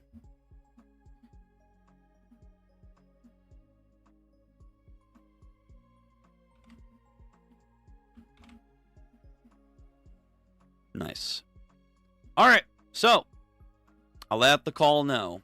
But yes, good job with Gachiakuta. That we will definitely have to do a separate stream for Iruma Kun and also Gachiakuta so that we can catch up on it. Maybe we might do it this week with Bug Ego. We'll see. I haven't thought about it just fully yet, but it's a possibility. But anyway, we're going to do a couple chapters. I don't know how long we're going to go for Iruma Kun. but I want to give it its fair shot too, and we can get through these fairly quickly. Fairly. So, ending off our night after Ichi the Witch, after JJK Modulo, after Gachiakuta, is Iruma-kun. We'll switch it up as the different weeks go on, where we might have Iruma after Ichi, and then JJK's last, or Gachi's last, whatever. Just so it's a little bit fair. By the way, hydrate, and if you haven't already done so, please like the stream and subscribe to the channel if you haven't already done so. Get my boy up here. So, let's get into the final series of the evening, Iruma-kun. Chapter 329. Fear and excitement, so we are doing a haunted mansion. Okay. I'm scared. Kakeru. Oh, right. I forgot about the side manga. Yeah, right. Kakeru. Oh, it's just a willow tree. A tree. And then, yeah. Ring. Or what's her Japanese name? Saruka? And then Kya knocks him out. Ah, Iruma-kun. You don't need to work on this. It's a scary scene after all. Oh, human world stuff. This isn't good for a child's upbringing, you know.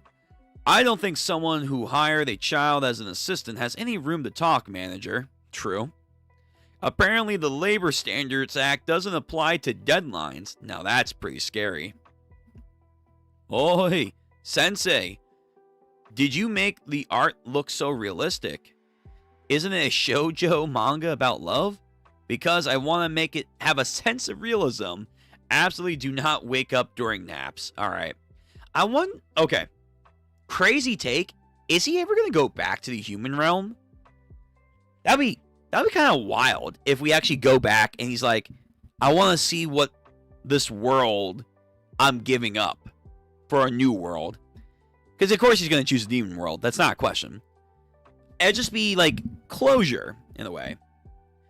Besides, it's definitely more interesting and fun that way. It's enough that Rin and Kakeru are seriously terrified.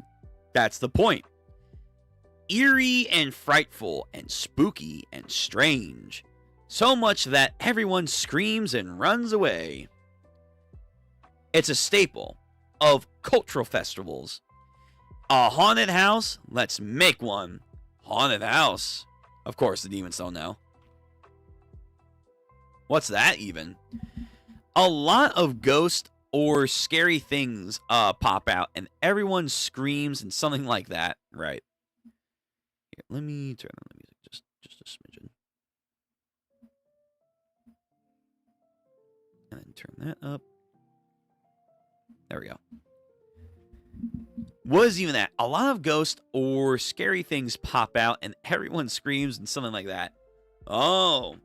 Could it be it's a torture experience of that kind? Right. This guy has that one. He's related to that one sensei who likes to torture people. Yes. Yeah. No, it's not a fucking torture place. No, it's nothing like that. Nothing violent. Right. Torture isn't violence. It's something safe where you just get scared. Scary but safe. Where you get scared. Oh, let's see his idea. So it's something like a dark parade. Yeah, close enough. I get it. It's a test of your bravery. A dark parade. Wandering a dark path at night and enjoying the dread in the human world. It's also known as the test of courage. Yeah. Gotcha. So that's their own version of it. If everyone are afraid of magic tools, barter, then I think we should probably take advantage of that fear and turn it into something scary enough that even demons will turn their tails and run. If we build a mansion that's terrifying, maybe we can turn everyone's shudders of fear into shudders of excitement. Profound. Sounds super fun and in a haunted house. Something where you see scary things, huh?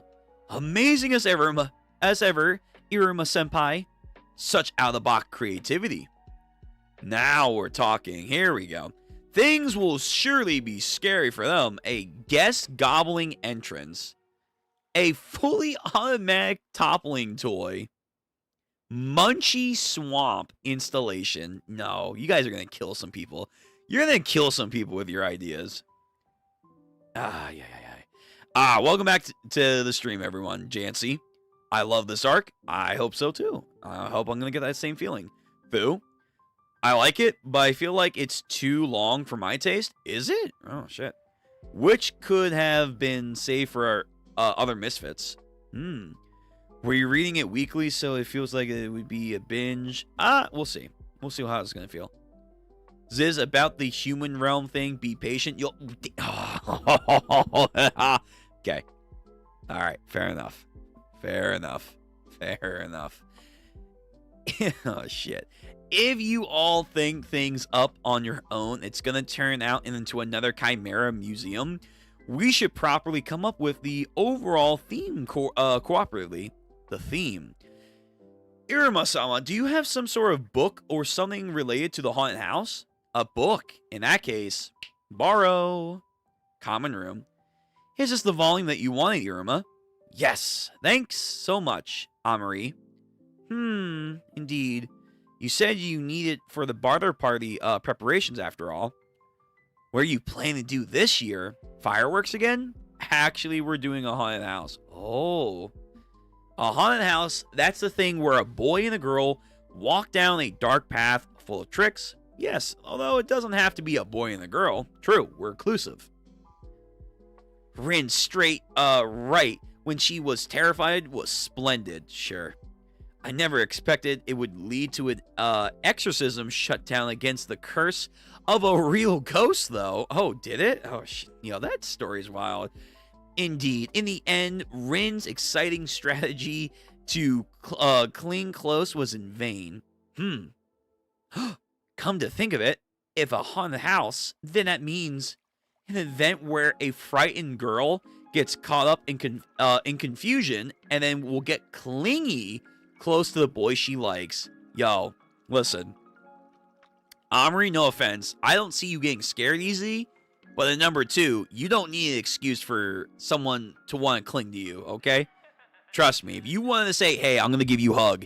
Yo, they would be like, say less. Say less, queen.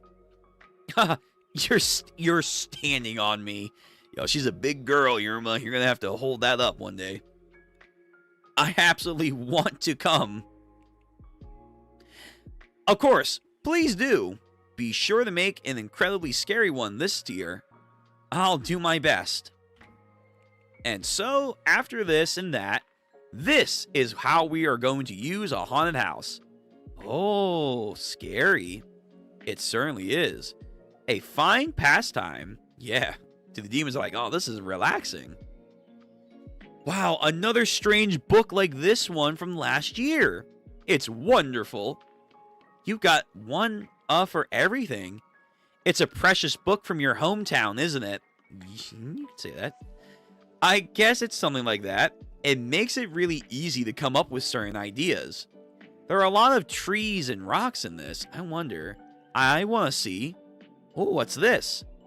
Oh, Sylvie sees something. This is amazing. The drawings are so detailed. Is this a... Oh, whoa, she actually knows her shit. Hold on, what's this? Is this pointillism? EX. Whoever worked on this it was crazy.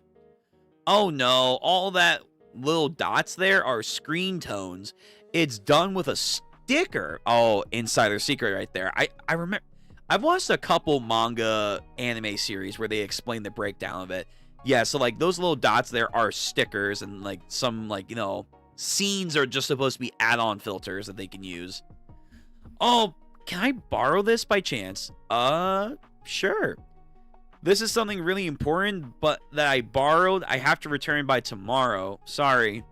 No photos either. Oh. Well then, I'll burn it into my eyes. Of course. Sobnok's sister is very precious. I like her. I like her more than Kirio's sister. It seems she's taken quite an interest in that book. I'm glad I borrowed it. Such vigor. I never knew Silva-chan was such an such a horror enthusiast. So, we've gotten on the same page for the theme of this. Next, we'll come up with a plan for the haunted house's image and present them at a later date. So that said, K, we're gonna make a scary house this year. Yeah, Gambade, let's do this. Let's go, team. And so, we're gonna make it with a boom. I can't wait to show my skills. Leave all the weird stuff out of it, okay? Nah, if anything, you gotta lean into the weird stuff. Yo, Sylvie really likes that book.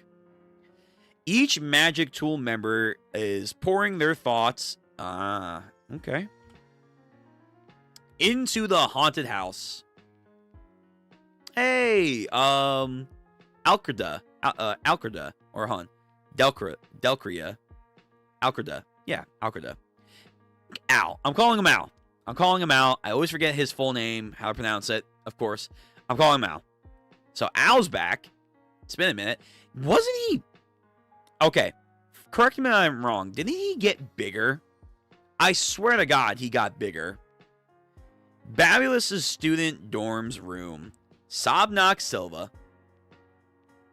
Oh, that's right. She's a tomboy. I mustn't forget. She's a tomboy. Thank you, manga, for reminding me. A haunted house. Oh, it's been a long time. She wants to be an artist? Her family is all about craftsmanship. I guess this is, in another way, a type of craftsmanship. And she draws. What is terror? 330. A wasted treasure.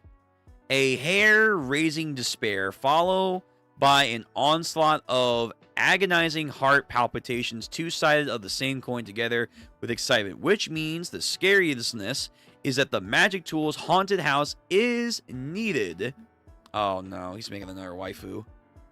Oh no, he's making another waifu. Alright, hold on. Let me read some comments before I move on.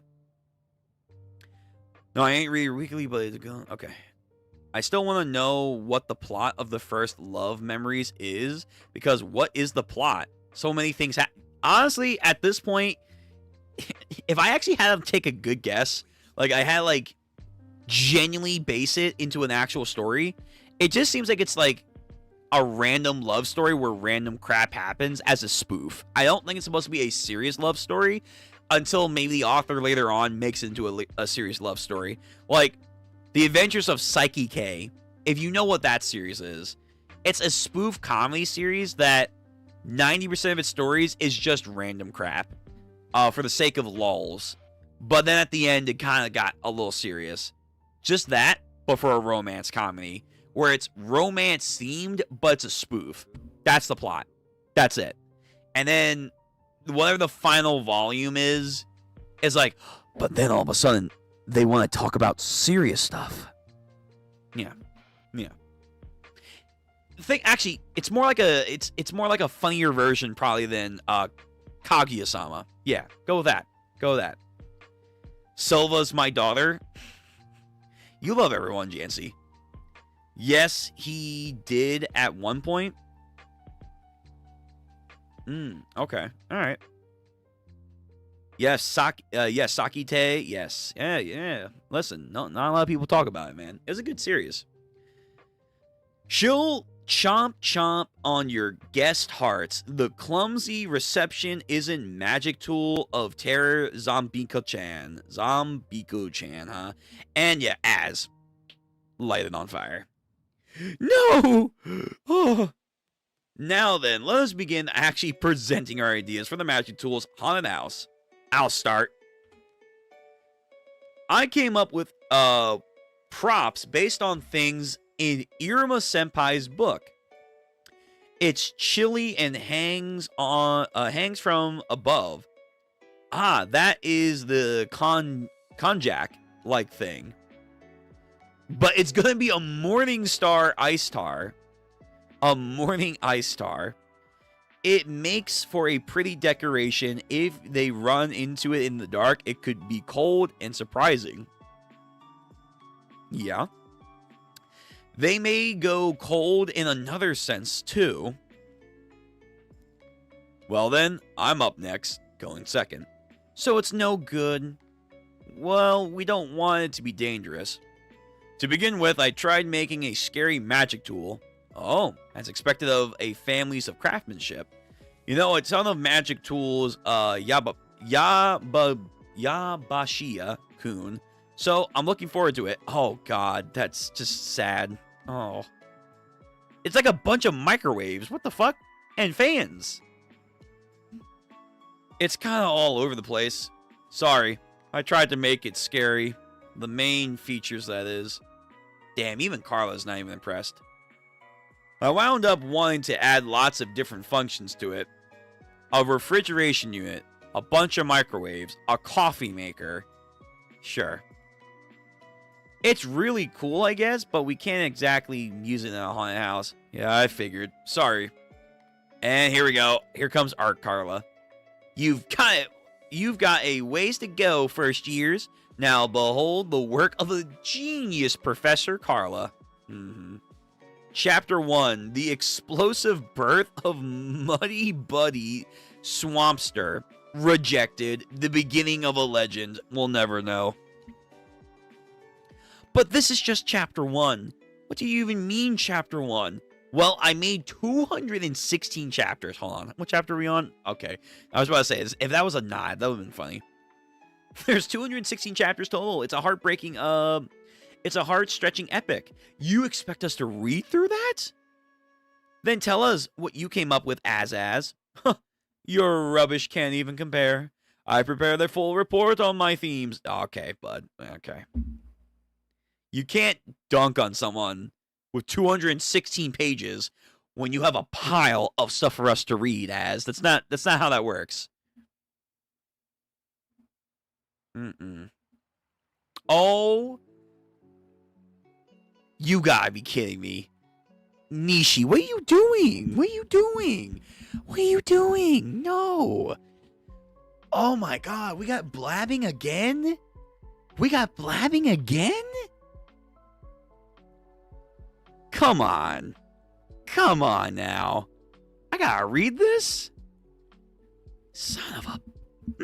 okay. Alright, let me read this. Oh, okay. Terror, in essence, is the most significant force among all the highs and lows of the demonic emotion and is considered a factor in mana. It can largely be traced back to our ancestries of times and wars, and intriguingly has given rise to a complex of structure of conflicts. Feeling terror is a defeat and a shame for demons. However, we call terror is a thing of many different types and tendencies. In order to summarize it, we must first consider its framework. Are you following me so far? Now, to establish the framework, let's begin by separating it into external terror and internal terror. Like this, physical pain of injury can be characterized as external terror, whereas mental breakdown, anxiety, and hallucinogenics would be considered internal. In the netherworld, much terror is considered to be external. For our own haunted house, I believe that we should be focusing on the internal terror, such as by inducing hallucinogenics and anxiety. It can also be said that the most effective approach would be to target demons' sensory perceptions, such as it would be unpleasant odors and colors. Holy shit. Okay, Az, you could have summarized that better. Yeah, I'm not reading that. I feel that. Yo, Carla, based. Huh? Why? It's all packed full of letters. I don't get it. Make it easier to understand. Yes. Iruma cheese deflating. Draw a picture or something. A picture? Oh. That's sad. That's sad. The man with 1,000 words can't express it with one picture. I'll burn it. Yourself? I'm very sorry. I can manage diagrams and reproductions, but no matter how much I try, creating something from scratch is hard. Aw, okay. And then, Kirio's sister, okay, just cool down. Such originality. Oh, I see. Surprising. Okay, show Silva's. But I can draw you perfectly, Iruma-sama, with my own imagination. Of course you can. Damn, that's like literally 1 for 1. Looks like him. This is just the fruit of my loyalty. Please give me that. What about you, Irichi? What did you come up with? Oh, mine. Grave, roar, kya. Hey, you know what? At least it had better line structure. I came up with a kind of a lighthearted attempt. Fancy. I only took care of sample stuff as the manga author's assistant effects in shoujo manga were all so delicate and beautiful. Wait, so in other words, our aesthetic sense is catastrophic. True, you guys don't have the actual sense for horrific stuff. Oh, what are we gonna do? Something together. So in the end, our only choice is a Chimera Museum, huh? So I also tried drawing a little something. All right, here we go. Let her cook. Ooh, super detailed. Whoa, not bad, Silva. Not bad at all. Wait, what do you think? Whoa, everyone's impressed. Look at this, so good. It's a perfect for a haunted house. You truly created and captured the atmosphere from Iruma-sama's book. I had no idea you're so talented, Silva-chan. Talented? I wouldn't go that far. You're amazing. You can definitely work in art in the future. What? No way. I came from a family of weaponsmiths, after all. Art is just, you know, a hobby, okay? Nah. Craftsmanship is just the ever-growing series of stuff. They express it through metalworking. You express yours on paper and ink. Okay. Silva-chan, you are hereby appointed our captain of the arts. Art captain? Yeah. I wanted you at the core of the design and production for our haunted house, Silva. You can do it. I believe in you. Oh, is that really okay for me to be in an important role? Of course it is. Agreed. Captain of the arts. Aw, a little achievement for her. If that's settled, then let's hurry and take a look at our allotted space. Oh yeah, our space for this year's Battler Party, they've been decided. Putting our eyes on the actual site may bring up some more ideas. Our space, I hope it's something where it stands out. I like it to be spacious. Probably not. Yeah, exactly. Last year, it was like, eh. This year, it's going to be like, eh. That's it. It's going to be like 2 inches. It's gonna, hey, 2 inches matter. It's going to be like last year's. It's going to be cramped. I don't know if we should get our hopes up. Oh, shit. Never mind. I was wrong. It's packing. Never mind. It's packing. Hold up. Spacious. Magic Tool Research Barter. Well, to be fair, you guys did put on a good show last year, so yeah. And also, it's Iruma. He's got the clout. Let's be real. He's got that status. Give him a space. You could fit dozens of last year's spaces in here, and the location's pretty great. But why?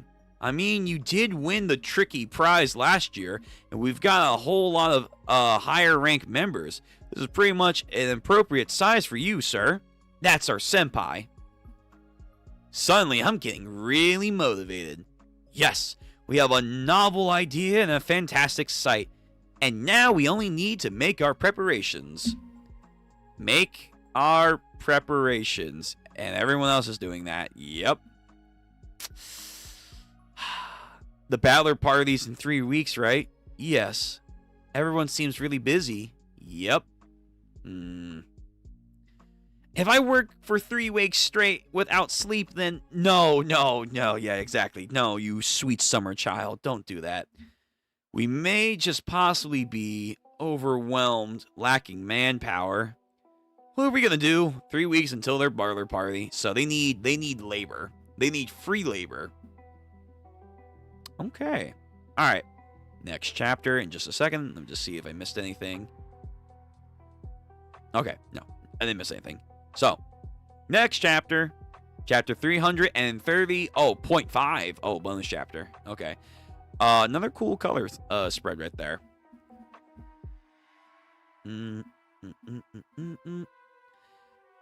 Beach Tsukima. Have you ever been to the God, I got hiccup. Have you ever been to the Siren Islands before, Azkun? Indeed, every now and then for vacation. Oh, that makes sense. Let me guess. Succubuses and sirens, of course, they go hand in hand. So his mom's like, we gotta go there for a business vacation. Oh, wow. And how about you, Iruma-sama? Splash. Fucking fishing line. I haven't really gone in the ocean to play. Oh, my. Is that so? Next time you come to a private beach, you mean your bog? Since you don't know how to be at the beach, Iruma-chi, I'm going to teach you. Wait, just a moment, Iruma-sama. If you get a lecture on swimming, please allow me. Nice. The heck's the Iruma army up to? Looks like they're having their fun. Okay. Oh, that was short. Iruma with wings and little devil horns? That's actually kind of cool. I like that. Amari looking beautiful. And then young Kalgeo. Nice. Her mom. We're going to get back to that at some point. There's, again, theories galore. The goddess princess girl who might be a yandere. Here we go. Back to the content. So 331. There's 3 weeks left until the Bartler party, huh?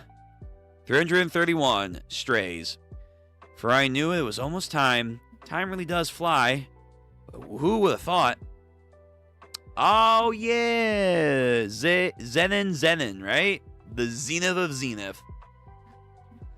That we would be this fucking busy.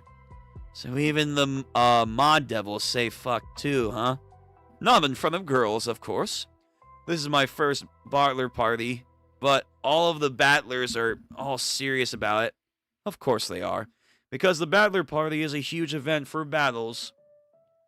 Because the first year families come, and then the prizes every year are so luxurious. I'm sure all the battlers are swamped with preparations right now, and because of that, our work piles up.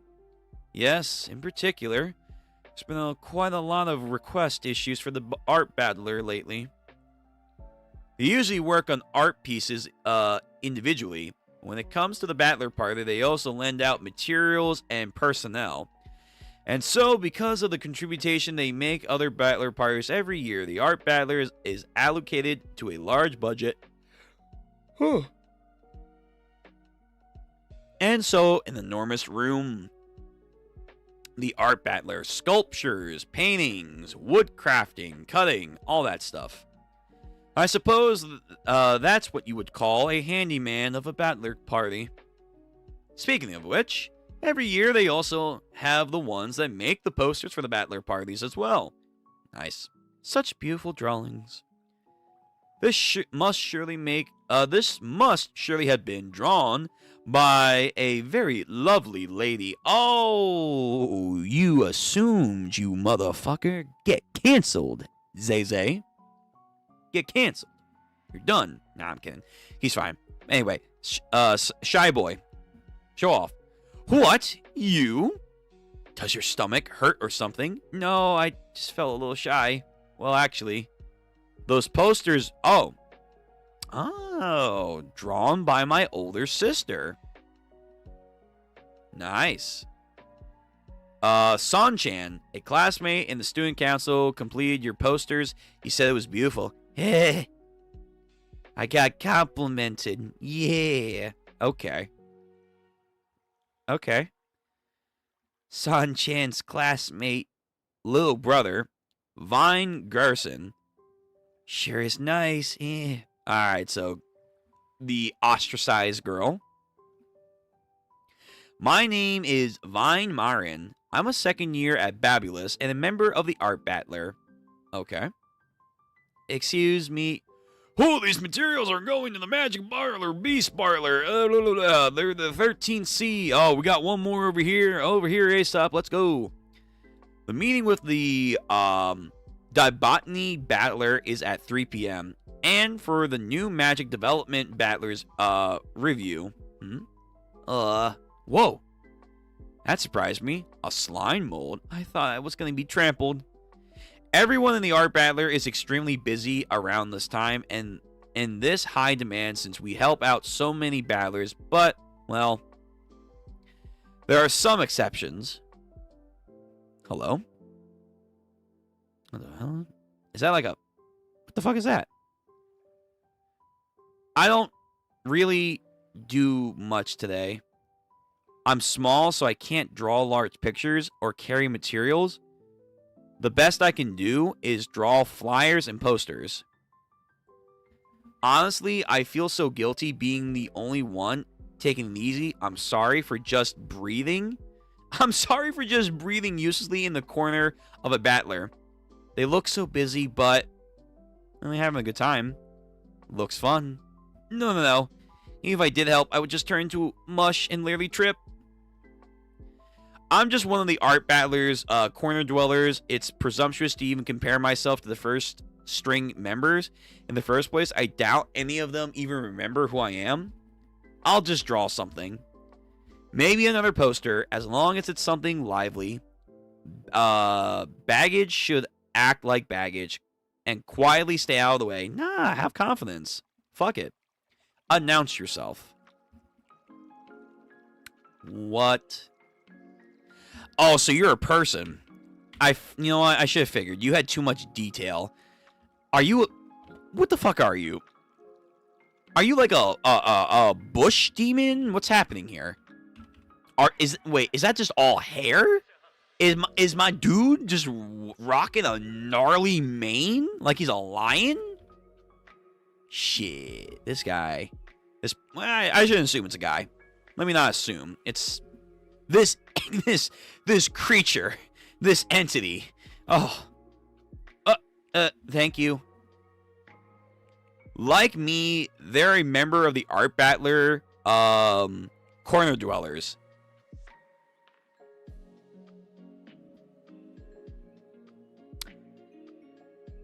A 5th year? Okay, this is something I've always wondered for a while, because I remember talking about this a couple years ago with people. They mentioned, low-key, that the school has 6 years, but it's supposed to be a high school. We've only ever gotten mentioned about 3rd years. Where are the other years? We haven't even seen them, let alone talked about them. Where are they? A 5th year. A 5th year. I always had the theory that there was another section to the school that you're not allowed to go to until you reached, you know, like the 4, 5, and 6. Like, it's like an actual another year. Like, damn near, like if you, this may not be you guys, but like, if you grow up in certain areas in the U.S., there's actually some places that actually have the middle school and high schools as one mega building, but it's separated by middle school on one side and high school on the other side. Even though this is called Welcome to, like, Demon School and supposed to be a high school setting, you could, like, have one side be one half of the school and the other half be the other school. I don't know. But I've wondered, where the fuck are the other 3 years? There were the ideas of, okay, maybe you go out to, like, internships, you go out to like understudy or class studies, like you know, stuff like that, where you're more outside of the school. Maybe that sounds about right too. You know, Omri and them want to like go to the border patrol, so maybe that's what you do during your last 3 years. You're not really here, you're going out and doing what you want to do. It's kind of nice. Okay, we're finally getting the other years. The 5th year Bem senpai. There are hardly any 5th year students around the school. But this demon is always at the Art Battler, just lazing around up on a shelf, down on the floor. They're an enigma.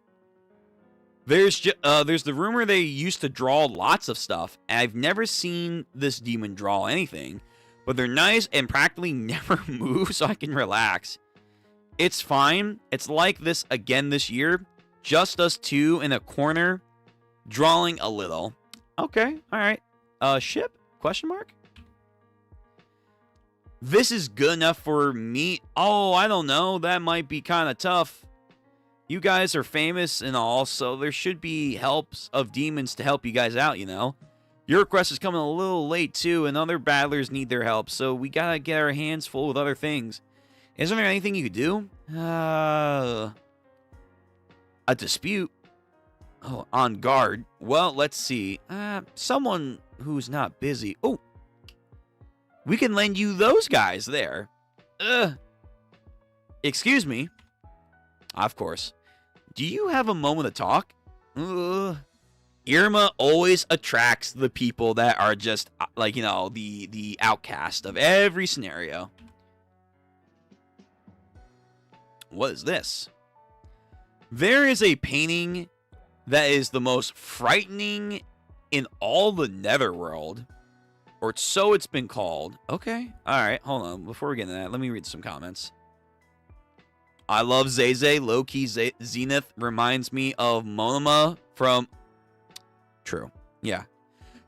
Well, actually, I feel like if anyone reminds me of Monoma, it also would be like, the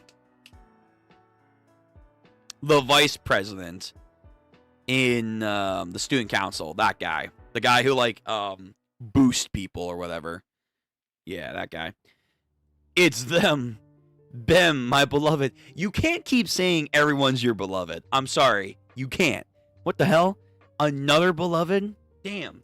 Your other beloveds are gonna get jealous. You think you're a goddamn Iruma over here. Building your own harem.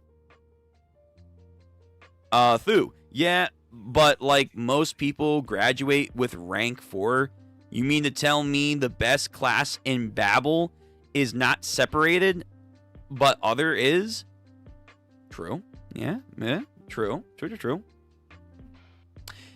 Yeah, actually, wait, that's like... Wait a minute. Yeah, true. What the fuck? You have one class that's separated from everyone else? You know what? Fuck it. Babylus is just weird sometimes. How they function and stuff. Whatever. Chapter 332. Do not refuse. That's a little forceful there. I thought that painting was beautiful. Father. Ooh, young. What was so frightening about this photo? Hey, Sobnog's dad, looking fucking fierce. That's a demon line right there. Well, the bowing pommel you see is a very mysterious painting. If you stand in front of it alone and call the name Palma, is it turning?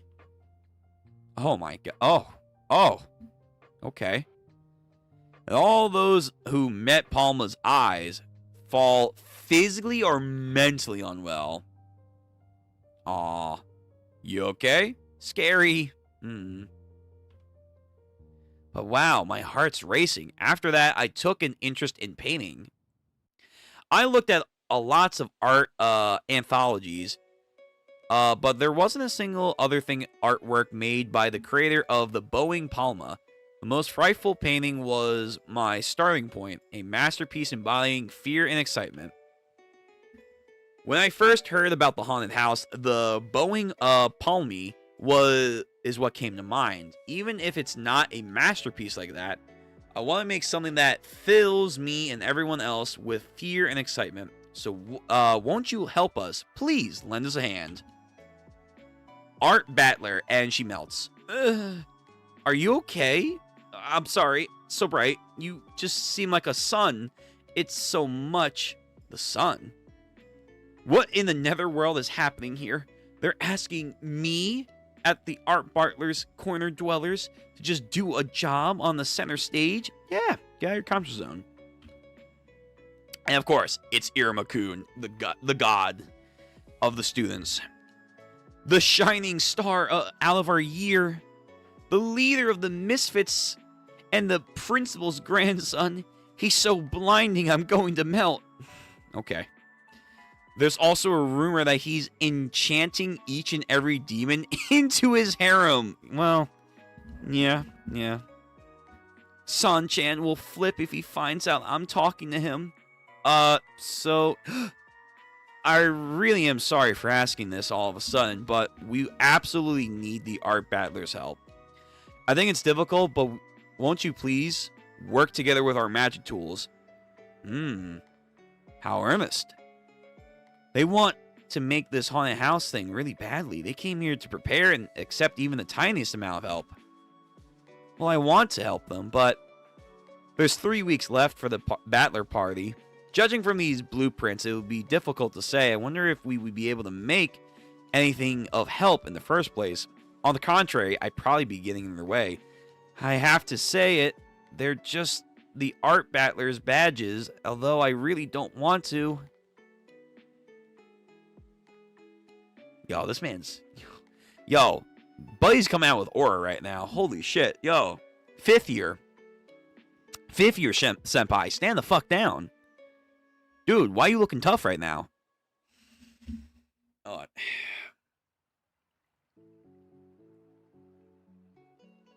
We won't. Yeah. Alright.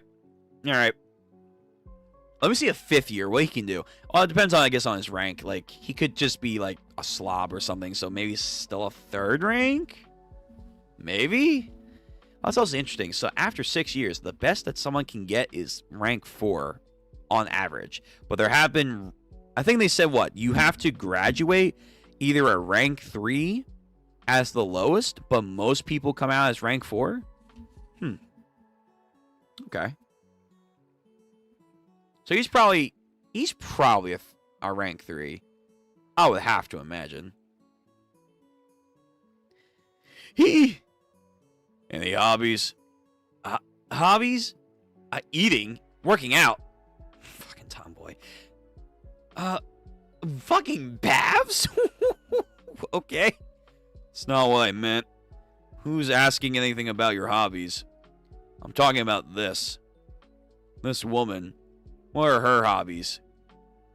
Oh, okay. What? What's her favorite music? What food does she eat? Oh, I don't know. Where was she born? How old is she? Does she have a spouse? What the okay, building a story, I guess. Well, that's, sorry, I haven't really thought about that stuff. When it comes to terror, it's important for it to have a foundation. When, where, from, and from what was this terror born? Without that, all of it's just about lies. In other words, what you've drawn here isn't art, it's just lines. Whew, fucking art credit to the maximum. That's it. That's all I'll give you. I'm sorry, Bim Senpai. That was rude, even though they brought so many drawings. Actually, that was the first thing every time I've ever heard your voice. Silva-chan? Bem. It couldn't be. Oh, is he the one who drew it? Oh, shit. I mean, he's a 5th year, so I guess that would make sense. Artist comment, I want to draw living lines. When I draw dead lines, I too will die. It couldn't be. Bim R... something. You're the creator of the Boeing Palma. Bim R. Joden. Okay. I'm your fan. I mean, no, that's not what I meant. I'm Bim Senpai, Sensei. Your painting, the Boeing Palma, left an incredible impression on me. It's a painting that makes me feel that art is alive. The atmosphere of your Palmo matches the haunted house that we're trying to make perfectly, or like your painting style itself does. If you don't mind, then please, won't you draw for our haunted house? Yo, it's probably below his pay grade. Me draw. All right, nah, lost aura. Whew. Lost aura. Nah. Buddy, put your hair back where your eyes were. Also, why the black teeth again? That's now 2 people with black teeth in this series. Brush your teeth, people. Don't get gingivitis. What's happening? The eyes are interesting, not the teeth. I think he looks better with his hair down. I think he's way better with the hair down, but okay. Okay. Really? All the demons who look at my art end up messed up somehow. I heard stories about them throwing up or bawling into some strange language, tearing at their bodies until they die. But thanks. That's alright. As my patrons, you guys will take responsibility, won't you? Oh, shit. I don't know. Do we gotta sign contracts? You really would let me draw. Yeah, maybe we won't do that. Maybe we'll pass. Yeah. All right. Let me read comments real quick, then we'll get into the next chapter. Yeah, but like most people graduate from. Oh yeah, it's sort of like a netherworld equivalent of Bloody Mary. Yeah. Actually, you're right. I didn't even think about that. Yeah, true. I love them so much. You love everyone, but that's okay. Okay, chapter 333. Hey, we're one half chapter away. We're half of 666. Number of the Beast. Here we go. Also, drink.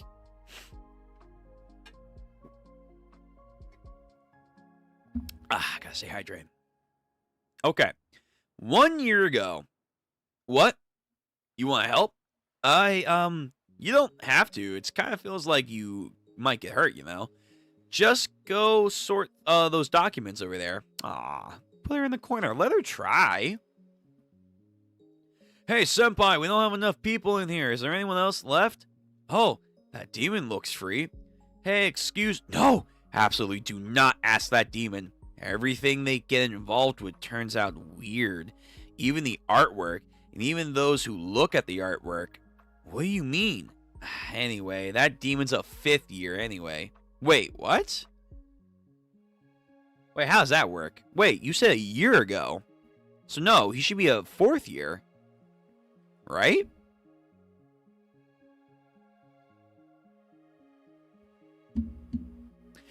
Is he held back? Whoa. Oh, I guess why not? I guess you could be. Because they mentioned that before. Because it's a school, 1. But then 2, they did say, I think, like, the Misfits were going to get held back if they didn't succeed on that 1 exam. That's a 5th year. Huh? A 5th year? There's practically no 5th years around in the school. What about 4th years? What about 6 years? Where are the 6 years? Okay, so I guess maybe people are right. They are doing job quests and stuff. Okay. I kind of wanted maybe the school to be expanded more, but sure. What's more, I heard that they're... Okay, they are repeating a year. A long time ago, they caused trouble at an exhibition and got kicked out of the industry. So really, he should have been a 6 year that year ago. And then now, he should have been already graduated. I guess they don't have anywhere else to go besides the battler room. Wow, that's insane. I thought maybe we were the same. Just holding our breath in the corner. With no one caring whether we were here or not. Sad. And probably... their sleeves, their paint all over it. We both like to draw. We never talked, but being together makes me feel at ease. Surely this demon is just like me. Nope. He's a fucking psycho. Well, I mean, not a psycho. He's overly energetic when it comes to stuff he likes. For the canvas, do a 666 grade band sheep, and then the Hell Crimson series for the paint. And for the brushes, the Volume 13 brushes set, and then the most expensive ones. Get me the latest edition colors. Bud, I'm gonna be real with you. You're gonna get Play-Doh and a $1 paint kit that we give the kids. That's what you're gonna be working with. I ain't giving you shit. Real blood would be fine too. We aren't similar at all. That's a lot all of a sudden. Finally. The thing I need most is a character, the very best character. Bring me a character in a story. That'll make me want to draw. A character, a story. I told you, didn't I? For terror, foundation is a paramount. Don't let me down now. Patron Coon. You don't want me to draw, don't you? Oh, I'm sorry, you do want me to draw, don't you? Then get me everything that you can. That's how you compel an artist to draw. Yo, it's fucking artist shoe stringing you along. Sounds about right. And if someone's up and dies because of my art, you'll come to prison with me, okay? No. No. No. No. What the fuck? No. In exchange, I, Ben, will draw my greatest piece for you. Yo, this better be fucking good, I swear. I ain't going to jail for mediocrity. The greatest? So, deadline's in 3 days. Thanks in advance, Patron Coon, and goes back to sleep. What do we do? I'm sorry for all that, all the trouble in that. If we just refuse, then it's my fault. In meeting my idol, I let my desires overwhelm me, despite all the warnings, and I'm impulsively commissioned Bem Senpai to draw. I'm sorry for not consulting the other members first. I really am sorry. Right. Whatever. Bem Senpai draws for us. Will be incredibly dangerous, informally pieces for sure, so... How do we turn this collaboration with Bem Senpai into success? We'll have to really think about it. Oh, you're not going to turn them down, huh? I mean, having Bem Senpai draw is what you would really want, right, Silva-chan? Of course, caring about others. So, let's have them draw for us. I'm sure the others will be okay with that. And also, this kind of bit of a bad habit of ours. But being asked to do something unreasonable really gets us excited. Welcome to the club. They're junkies. Me too. I'm excited. If we make this work, I think we can do something incredible. There you go. Come on, girl. Step into the limelight with us. I really like the shade. It's peaceful. It's safe. And I can calm down there. But right now, this place is exciting. But really, what are we going to do? We're getting both a character and a story together in 3 days? Yeah, it's going to be tough. I thought so. I never even thought about this like a foundation.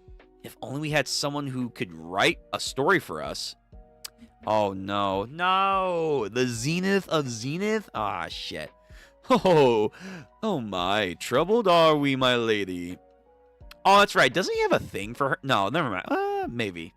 I know he's, like, flirtatious, and, like, he's a model, but, like, did he have a thing for her? As always, my timing is impeccable. The zenith of zeniths, Zay of the student council arrives. Okay. Alright, bud. Alright, Spice Boy. Next chapter. So, 334. Keep it pushing. Keep it chugging. Aw, nice. Oh, wait, is this for Valentine's? Damn, actually, kind of appropriate. We're almost at Valentine's, so this is nice. Good color spread right here. Heart, as giving you those bedroom eyes. Carla being a silly gremlin as always. Oh, yeah, it is Valentine's. Wow, perfect timing. Hey, the old school gang. Nice. All right. Very cool. Very, very cool. Zenith.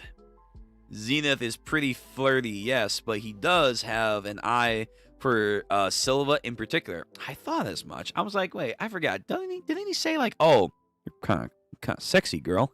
Hey, you like my Riz? And then she was like, whatever. A dire situation that every battler faces in the run-up for the battler party, a lack of manpower. They're willing to take whatever help they can get. Hey, help us out. Each and every battler is searching for helpers, and the thing they most want to help is...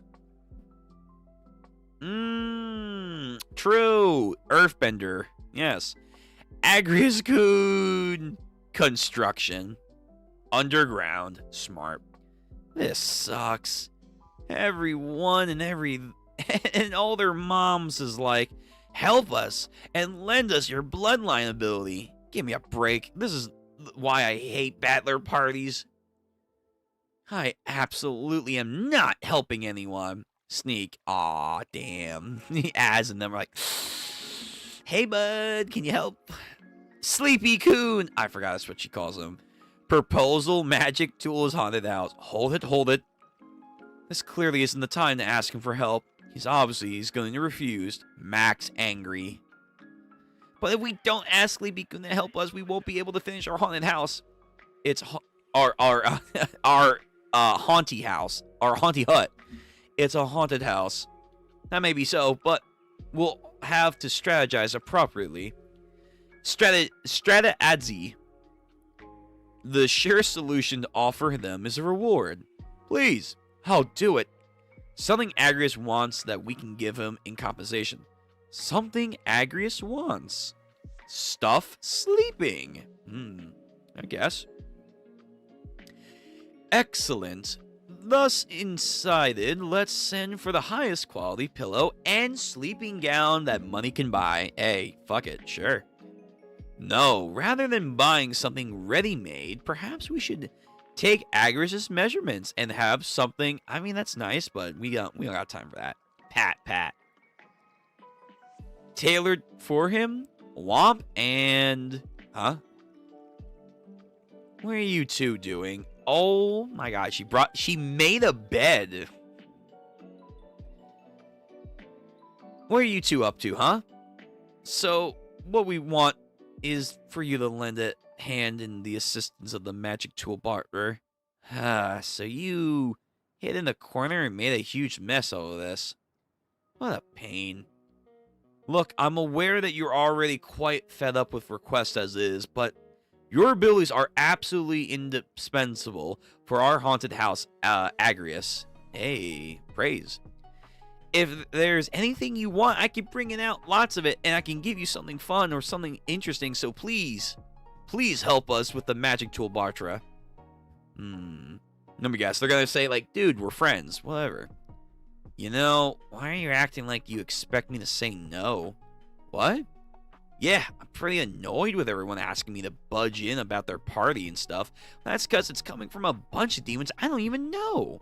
You guys are different. There you go. Yep. You guys are different.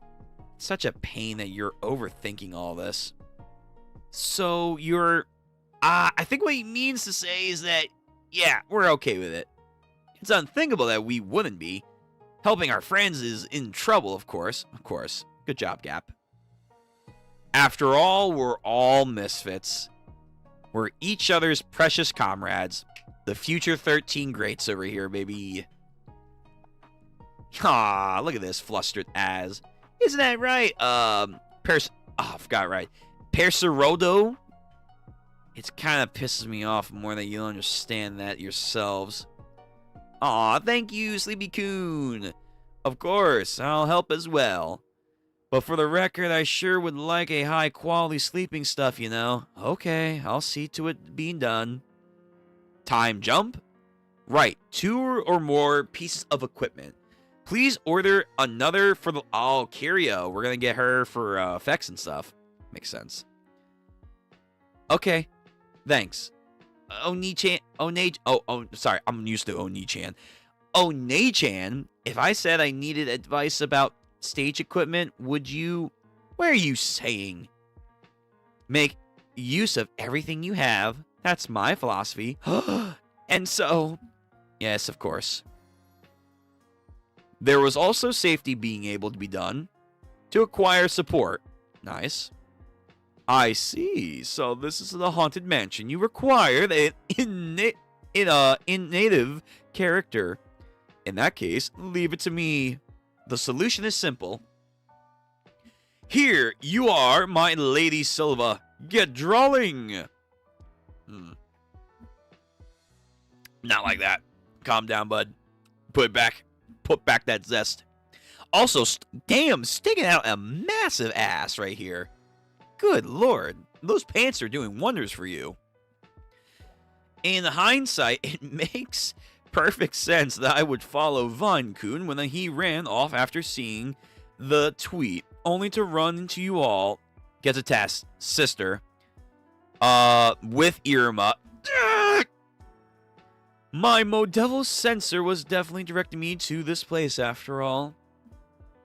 I'll talk with my agency. Showing skin is a no-go. Showing with wings is also okay. You can leave preparations of the props to me, and I'll leave calling out I love you to you. Oh no. All right. Yeah.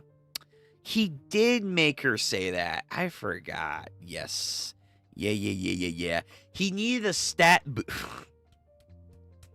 Yeah, because their bloodline, it's like, you have to praise them. Because they're all, like, attention seekers. Yeah. Right. And he had made her say, oh, I love you. And he's like, yes, I have the power. Yeah, right. Forgot about that. You can leave the preparing the props to me, and I'll leave calling out I love you to you. Well, hey, that's not JJK-kun. You're just not my... Ooh. Yo, just kill him. Just kill him. I mean, first of all, he's already in his head most of the time. Secondly, damn. Not only does she say no, she says, you're just not my type. Oh. To him, yeah, that might as well be a death sentence. Oh. Yeah, there he goes. Fucking dead.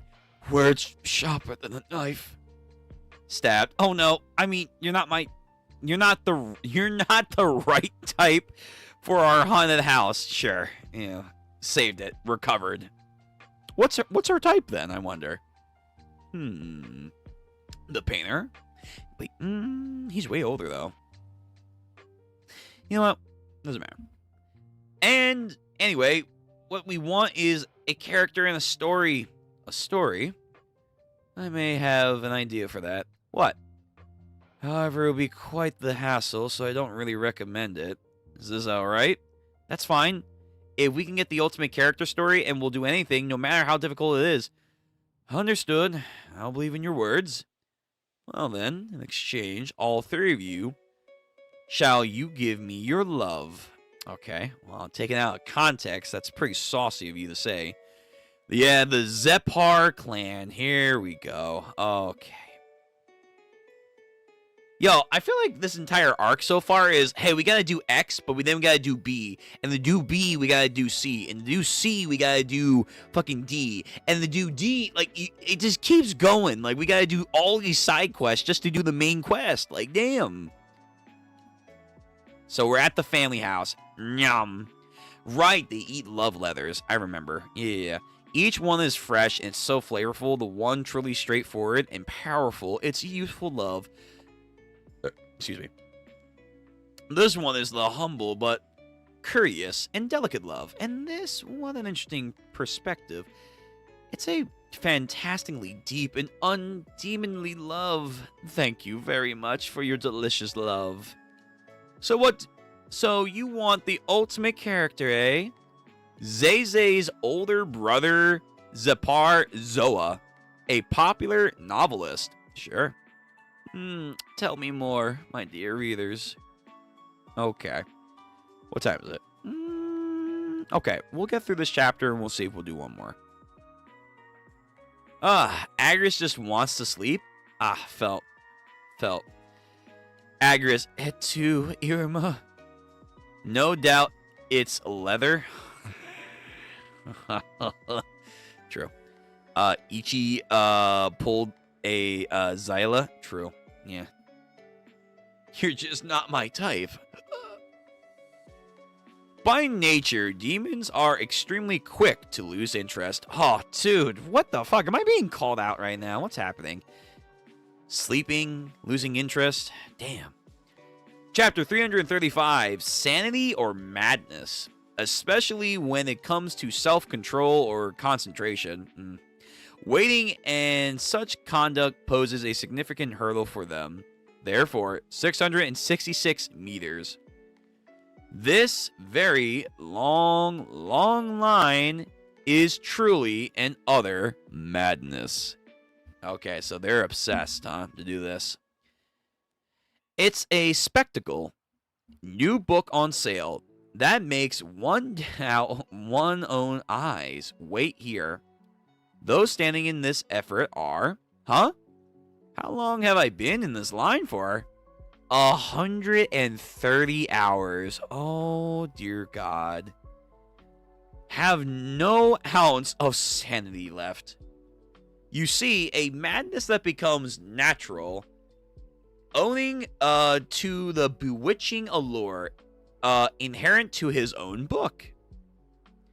You see, the novelist Zepar Zo, one of the most popular writers in the Netherworld, who feeds on the love from his fans. Okay, this is parasocial to the highest order right here, but like in the reverse sense.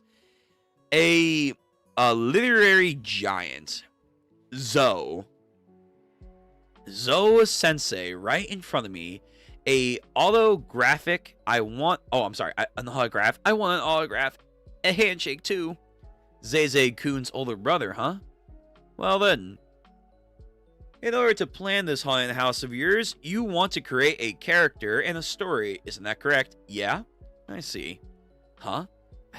If I think about this calmly, isn't making a request like this to Zozo Sensei something unbelievably rude? If anything, it wouldn't be out of place if he even yelled at us. Nice! Alright. Let's do it. Of course. What? Really? Yeah, sounds good. You see, a fresh concept such as a haunted house, paired with a new work by the mad painter Bem, it's actually quite an interesting project. You really think so? Of course. If you all have me, I would love to provide you with a character and a story. Wow, thank you, sir. Now, let me take care of all the details. We'll give it a tons of advertising. The title is going to be called The Novelist Zawa and the Mad Painter Bema's House of Terrors. Yes, this is definitely going to be fantastic. This is going to be amazing. Well, that settles it. We did it, Iruma-senpai. Now we'll be able to make our haunted house. Yo, what the fuck? Alright, so... No bueno? No bueno? No? What's going on here? What's wrong? No, it's just... I know that if Zao Sensei and Bem Sensei work together, it will be absolutely incredible haunted house. And I know that's the best way to delight our guests, but still, Bem's art was incredible. It sure was scary. Zay's oh, they're not going to talk about them. They're going to talk about, yeah. No one will remember us magic tool borrowers at all. As the captain, what I want most out of the battler party is for the name of the magic tools battler to roar through the school halls. True. So ask them for advice and inspiration, but at the end of the day, you guys gotta come up with the legwork. So I'm sorry to say this, after barging into your home and making such an insolent request of you, leaving everything to you would just feel wrong. Please give me some time to think it over. Is that so? Well, a shame. Regrettable, even. Truly regrettable. Oh, just a little bit more, and the ultimate project would have been all created to me. Ah, of course. Fucking hogs of glory. Of course. I could have gotten the privilege to create a masterpiece like that. It's really quite a shame. You've got a keen sense of smell, young Iruma. If you had left this project to me...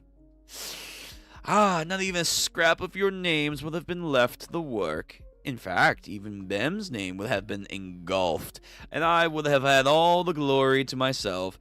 To my beloved Zo-sama. Zo-sama, I love you more than any other demon. Zo-sensei, I love you, and adore you. I've always loved you. Yes, to create a praise is such a treat harder to come by than anything else. Therefore, if you have a craving to earn praise, the correct answer is to do the creating yourself. And that very desire is one of the most important qualities of a creator to have. Ladies, isn't there actually something that you want to try? I ate your letters, so I understand you two. Are you lying to yourselves, pretending that you are satisfied of who you are?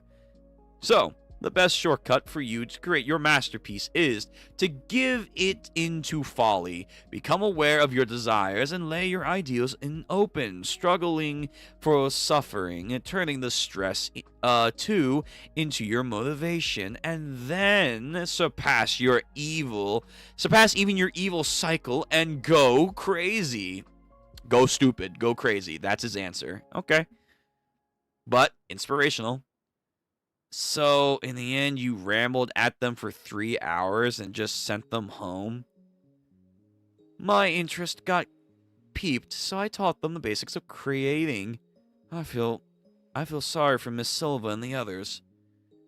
I'm worried about some of the demons at that talk that you ended up being so heavily influenced. I just gave the young folks a little support as a creator who came before them. For having the courage to come and meet me face to face, I sent them off with a little souvenir. A souvenir?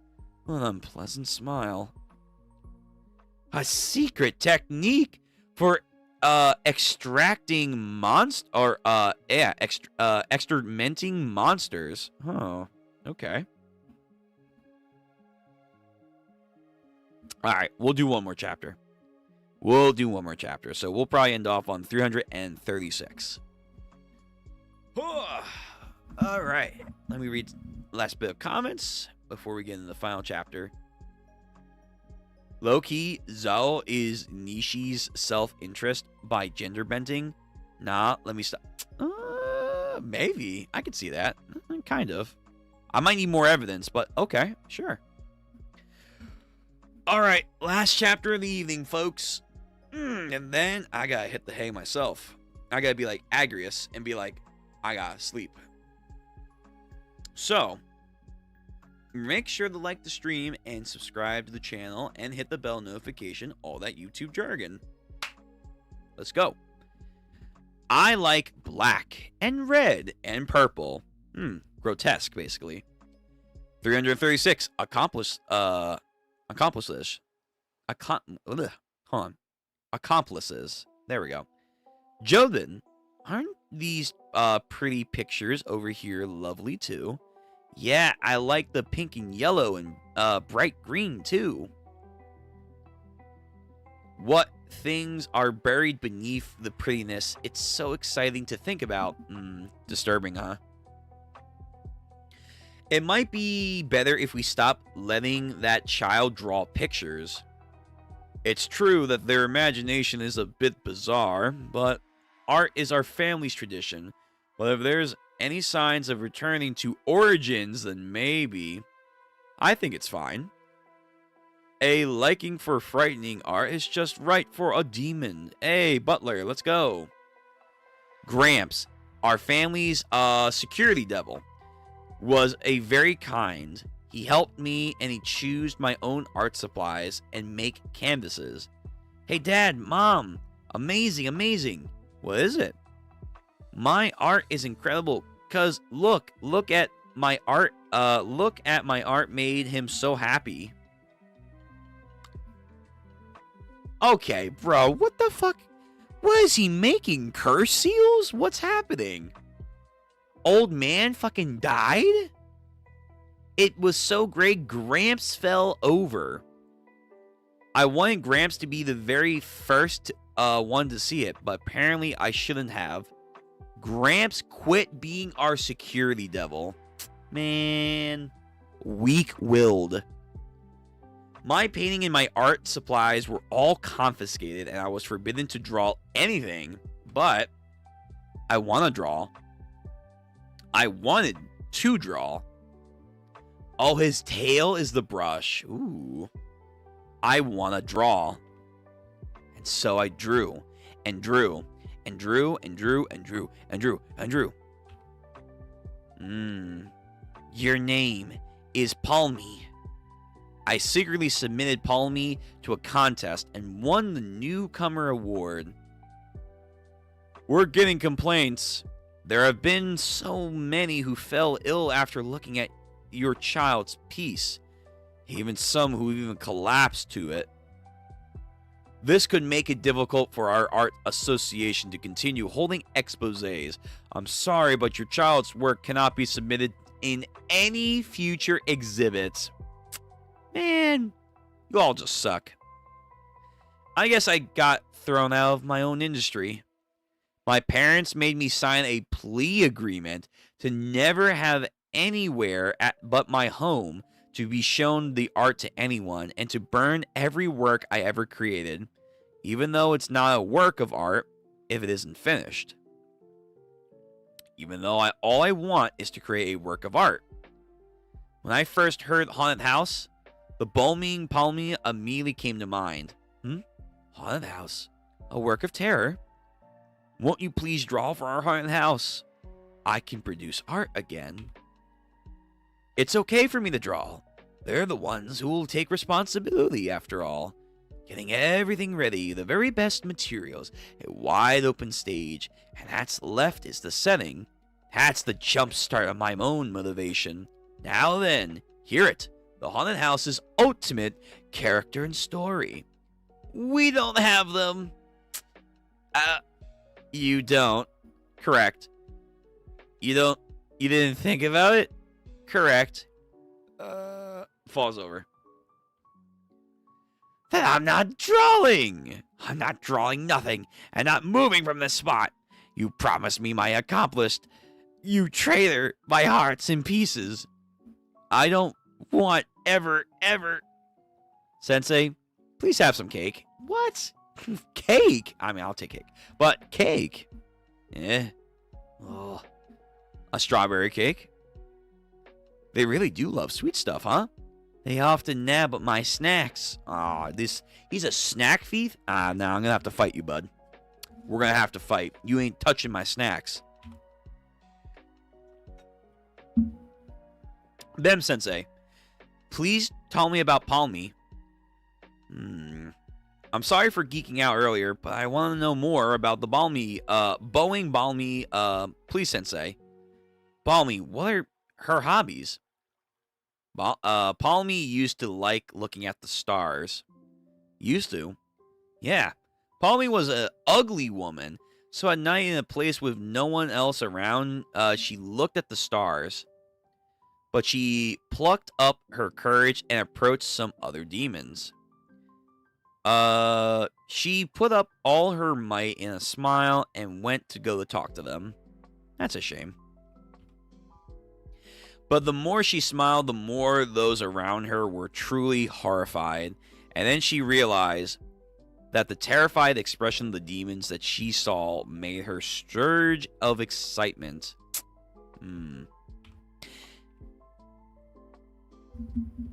Hold on. This reminds me of another thing.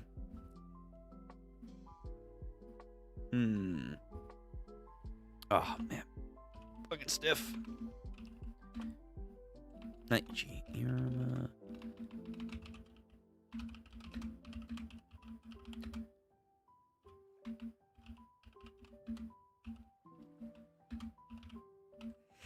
God.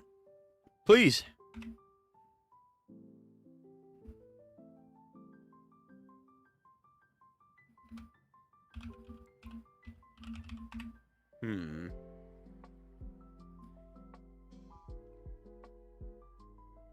Okay. I was trying to remember where was Gap's story? Gappy's, the fucking wind dude.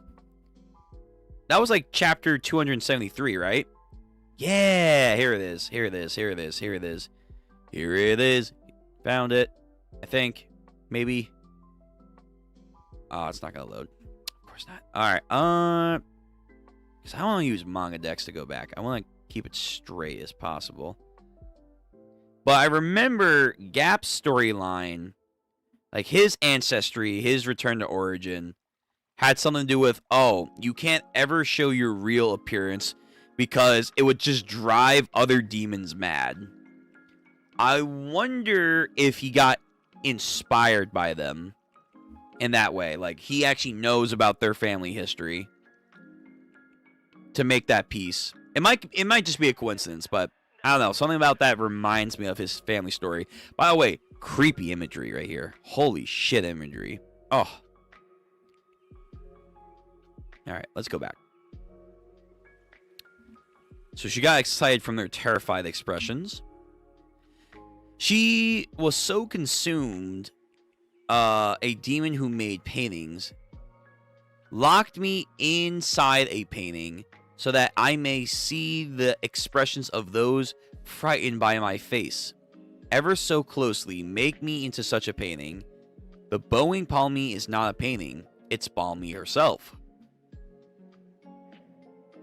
Interesting. Oh, that's the setting, huh? Must be. That is fantastic. Yo, she loves that. She's into this. So in other words, Palmy's hobby now is looking at the frightened faces of the viewers. That's some rare info. Yep. Palmy liked demons from the start, and that's why she went to talk to them. Not that because of her, no, that's because her little sister told her that you should go smile with them. Dude, that's an entire fucking fanfic. So, Palmy has a little sister? And, what her name, how old is she, what did she do? An entire story for a fucking art piece. Yo, okay. And they just continue to blab. Back to the Zenith House. In the first place, the correct answer for a character only exists within the creator. No matter what a character is offered, Bomb-kun would never give the okay. Talk it out completely and create together. That's how you defeat a monster. Okay. Alright. Oh, alright. We're gonna have to stop it here. That was good. We got pretty damn far for Iruma. I might do an extra read-through day for Iruma this week. I'm feeling brazen. I'm feeling the gecko for it. And seeing how we're at 336, how many chapters?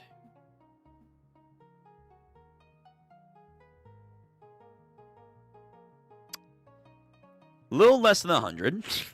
A little less than 100, but still, you know, we got a little bit to go. Just a wee bit. All right, let me read some comments before we go. This is good. I'm excited catching up. This arc definitely does kind of feel a little weird, but I like the introduction of a 5th year, getting more school lore, more demon knowledge and stuff. Iruma recruiting more of the outskirts of people, learning newer skills. It's always fascinating, like piano working, music, play directing, archery. Now it's painting and storytelling. It's like learning all these little facets about, like, you know, all these intricate, you could say, hobbies, but then it's all culminating together.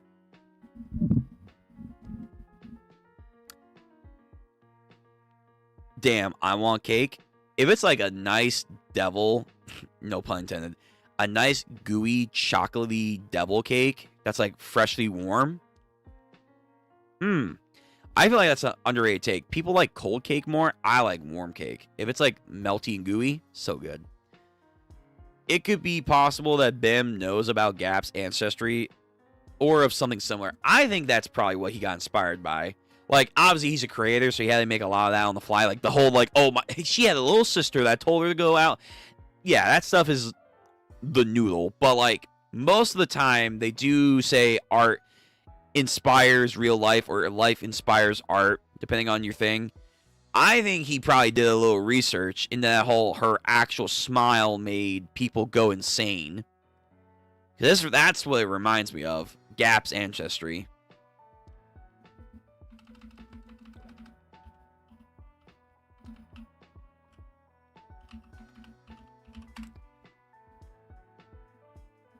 Yeah, I guess I'm gonna have to go to Manga Dex. No, I don't want to. I just want to find the pictures on Google. But they won't do it. Aw, Q-Bar doesn't even have it either. Fucking Christ. Alright. So I don't want to lose my spot. Yeah, 273. It's been forever.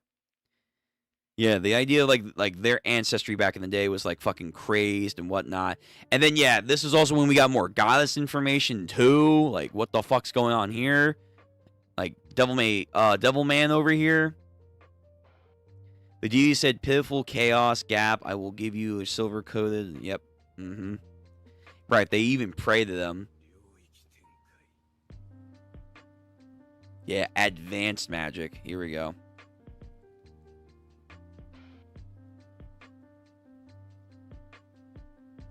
Yeah. Gap's story was fun. It was fun and different.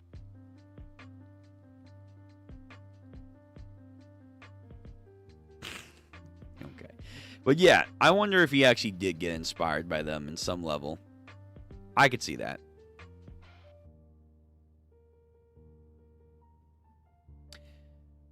Ugh. Alright. Well, if there's nothing else, I think we'll probably be ending it there then. So, until next time, the next stream will probably be tomorrow. I'm fairly certain. Either tomorrow or Tuesday for gaming.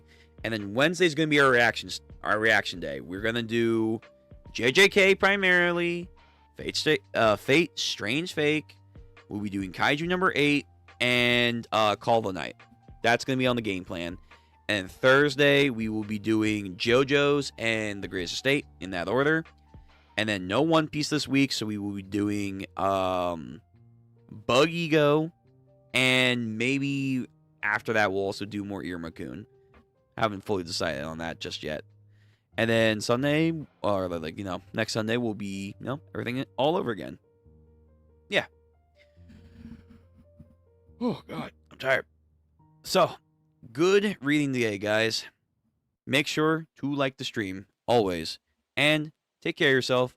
Hydrate. Hygiene. Make sure you don't get black teeth like our boy Bim over here. And until the next read-through or gaming stream or reaction stream, whatever you're here for the content for, stay safe. I hope everyone, again, is doing their best for the new year. Okay? I believe in you.